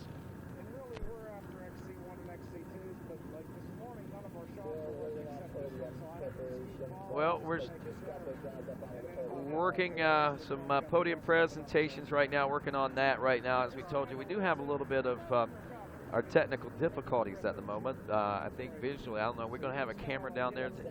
All right, everybody, let's head here on we down are right with now. our Pro XC1 podium here. Let's make some noise for our overall winner today, Adam McGill in second place. Walker Fowler in third place, Bryson Neal. Come on, Indiana, let's hear it. That's what I'm talking about. Hey, all these people that want an old-fashioned motor, man, they got it today. Bryson Neal, let me tell you something. Tell us about those last few corners, man. Holy cow, you came in, you had a big grin on your face, man. Exciting race from start to finish in this one, man. Tell us exactly how it ended. When I came to the pit and I was fourth place on that last lap, I was catching lappers that they was passing. They turn around, they see me, and then they pull out in the middle of the track. I don't think they recognized me, so I kept on, they was buffering. But I really wasn't expecting coming to these last corners to be on the podium board. I came into the last corner, and he was sideways. So I went out wide, squared it up, shot inside, and was able to steal away the last podium. So we'll take it. We're happy, and we love the mud. Man, it doesn't get more exciting than that, does it? Because there you come down to the last 50 feet, man, and you had no idea that opportunity was going to be there. No, not at all. But, hey, that's racing. That's how it works sometimes. It's GNCC racing. This mud, these conditions today, this is what it means. This is what it's all about. You better believe it, man. Amazing ride today. Congratulations. Hey, tell us who you want to say thank you to for helping out this week. I'd like to thank my mom, my dad, the whole Coaster Racing squad, Scott Kiger, Barry Hawk, my mechanic, Tyler King. He does a great job. Eli Kiger, the whole Coaster Racing team, MSR Racing, Max's Tires, Cervix, Bellray, FMF, Pro Taper Handlebars, Stuck MX, DWT Wheels, Shocks, Dirtworks, Lone Star, IMS, Super V Batteries, Twin Air, Liette, Henson, Garnet Boots, Bell Helmets, EKS Goggles. I'd like to also thank Quadtech Seats and everybody else who thanks me or helps me out. I sure do appreciate it. All the fans out there, point lines, you guys were great today. Thank you very much. There you have it, Limestone. Let's hear it. Third place today, my man Bryson Neal. Over here in second place. Now, I know he wouldn't look too happy when he come off the track, and you know this guy's a competitor at heart. Walker, we know every time you take off, you expect to win. There's no doubt about it. Just tell us how this one ended up for us. Yeah, exactly. You know, I'm definitely calmed down again. I'm lucky to get second, honestly. Yeah, I think Chris rode a really great race, and he should have definitely been up here. But you know, that's racing. I'm lucky, like I said, I'm lucky I ended up second. Adam's lucky he ended up winning. Bryson's lucky he ended up getting fourth or third. So you know, today was definitely a lot about luck, and you do create a lot of your own luck. And for a long time there, you know, we ran up front for a good bit, and then you know, we same thing. One mistake, one lapper, one bad line. We were all running a train. You'd go from first to fifth to first with a 10-second lead to forgetting I mean, you can't tell where the arrows are. They're falling off the trees. Half the time we're not even on the track, I don't think. It was pretty intense for sure. So like I said, we're all lucky to be where we ended up today, lucky or unlucky, and definitely ready for some warm weather, that's for sure. Well, I tell you, Walker, that tells us a lot about the pace and how critical one mistake can be when you guys are this close. Absolutely. At this level, you can't make mistakes, and you know, I made my mistakes towards the end there. Adam didn't make his mistakes, and even when he kind of bobbled there at the end and Chris had a good line, he held her wide open and got the job done. So definitely congrats to him. He's been on a heck of a roll. Definitely not taking anything away from him. You know, last year we had a heck of a battle to the end, and it's obviously shaping up to be the same thing. So I'm definitely looking forward to, like I said, getting back to, where are we going, Ohio now? Ooh, that's my jam track. No. So, yeah, we're excited. We're going to head home. Been making a lot of improvements to the machine. Toby Reed at Moto Experts, he's in Crawfordsville now. Definitely a big thanks to him. This thing ran so much better. No heat issues. Been battling a bit of a heat issue all season. Thing was phenomenal today. Max's Tires, we were running some 23-inch fronts, 22-inch rears. What a good choice. I think Adam made a good decision too. These big tires. We you know, we were able to get around the track and get first and second, so that was pretty cool. Not often you get to run monster truck tires. So yeah, awesome day. It's good points. Right on, no question about that. You got this program on track, and there's a lot of people helping out. You want to tell us who they are? Absolutely. Just want to thank the good Lord above for watching over us. My mechanic, Mark Notman, he took some days off of work to go out to Moto Experts and get this thing dialed in. So thanks, buddy. I appreciate everything you do. My awesome parents. I know my sister's watching at home. It's my girlfriend's birthday weekend. So Elisa, happy birthday, and all the Florida folks watching, and all of my fans, the Conkles, and everyone that watches online. Thank you guys from back home. Definitely the fans. You guys brave the conditions, brave the weather every weekend. Thank you guys. That means the world to us. Without you guys, we aren't anything. Definitely got to give it up to the whole Maxxis N5 Emperor Yamaha team. Lone Star, Toby Reed at Moto Experts again. Thank you, man. This thing is badass. Fox Racing, DP, Tire Balls, Hyper Wheels, Vortex, Outerwears, Precision, Yamalube, Moto Seat, FMF, Anti-Gravity Batteries, Cycra, VP Fuels, another great sponsor we brought on. This thing's making some good horsepower. Wiseco, Fuel Customs, Atlas neck brace. This thing is so comfortable. Waynesburg Yamaha, A+ powder coating out of Columbiana, Ohio. If anyone's from around there, they do a heck of a job. IMS, CV4, Works Connection, GYTR, DID, TM Design Works, almost there, guys. Hang in there. D4 Power Sports, D&V Trucking, Graphic Works. They're out of Indy too. Thank you guys. Logan, you're the man. Bell Helmets, Scott Goggles. Woo! Scott Goggles. We needed them things today. Thank you guys. Paul Turner, everyone again, thank you guys. Adam, congrats. Bryson, congrats. And we'll be in Ohio going racing. Let's hear it, Fowler Fanatics. Second place today, Walker Fowler. And over here in the middle, one more time, holy cow, the West Virginia Wildman, Adam McGill, getting it done in the last turn, man, making it happen. Woo! How about that reception, man? Well, that's some good stuff, baby. I love it up here. Hey, man, you were in the hunt all day, rode around 4th place, 5th place, 3rd place for a good bit, but, man, you made that move about lap number 4. You put yourself in the mix and you set yourself up. How critical was that today, being in the right position? It just goes to show us. Oh, it's bad. I mean, today, like Walker said, we chose the big tires, and a lot of stuff out there, we were able just to bulldog through it where everybody else was dragging belly pans and stuff like that. But these CST tires, no problems anywhere. You know, these hyper wheels keeping these things from spinning, and with all this horsepower, this Baldwin engine, and never had any issues all day long. I just, about the biggest thing I told myself was just stay there, stay ready, because anything can happen. I get in a hurry, and I try to make some passes. I'd fall a little further back. I catch back up. I might make a pass and fall back again. And the biggest thing I told myself, I got 2 hours of just hell. So just get through it, put a smile on my face, and see what happens. And damn, it feels good. Here we are, man. 3 wins right now. Man, you got this thing on track right now, and I know there's a ton of people helping you make that possible, dude. Oh, big time. You know, my dad putting time in on this thing. Couldn't do without him. My fiance, Haley, home. I love you, girl. And my fur babies and everything, and then, my major sponsors that I have, CST tires, like I said, are working awesome. Induction solution with the nitros. We hit the starter. I think we snuffed it out a little bit, threw a little bit too much NOS in her, but got to keep going. And, DeRisi Racing, Spider Graphics, tire blocks, Moose Gear, Alco Cleaners, Renegade Fuels, Loud Performance, IMS, Cycro, ODI grips, like I said, Hyper Wheels, FMF pipes, Baldwin engines, RJR products. We have Wiseco Performance pistons and clutches, and, RG Motorsports for putting this thing, let me essentially just beat the guts out of it up here and put it up on the middle of the podium. You Mafia fans, thank you so much. We're going to continue to ride red all the way into Millfield. Come on, Mafia fans, one more time. All right, make some noise for all 3 of these guys. Absolute amazing race. We know what time it is now. We're going to hand these bottles off to these guys. They know exactly what to do here. I'm going to back up. I done got roosted by Adam. I don't need a shower, too.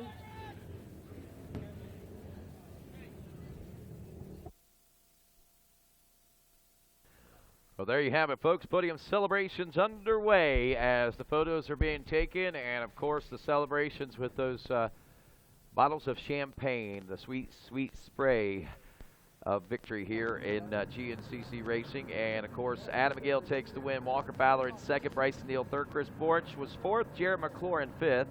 Cole Richardson 6th. Johnny Gallagher 7th. Landon Wolf was 8th. Tucker Wyatt 9th. Jay Shadron rounded out your top 10. And as far as the XC2 Pro-Am class is concerned, congratulations to, of course, Cody Collier, who took the win there. James Green ended up with 2nd out of St. Mary's, West Virginia. Welcome to the podium, James. And Greg Covert rounded out your top 3 with Marty Christopherson and Wesley Wolf in 4th and 5th. For those of you wanting to see more of today's racing action, because of our technical difficulties, we aren't able to bring you as much as we want, but want to let you know Saturday, June 4th, though, at 12:30, Saturday, June 4th at 12:30 on NBC Sports, you'll be able to watch the fuller version of this particular event on NBC Sports. Be sure and check it out. Saturday, June 4th, 12:30 p.m. Well, that's going to wrap things up here from the Limestone 100 GNCC. On behalf of everyone here at RacerTV.com and Racer Productions, I'm Rodney Tomlin saying good day, everybody.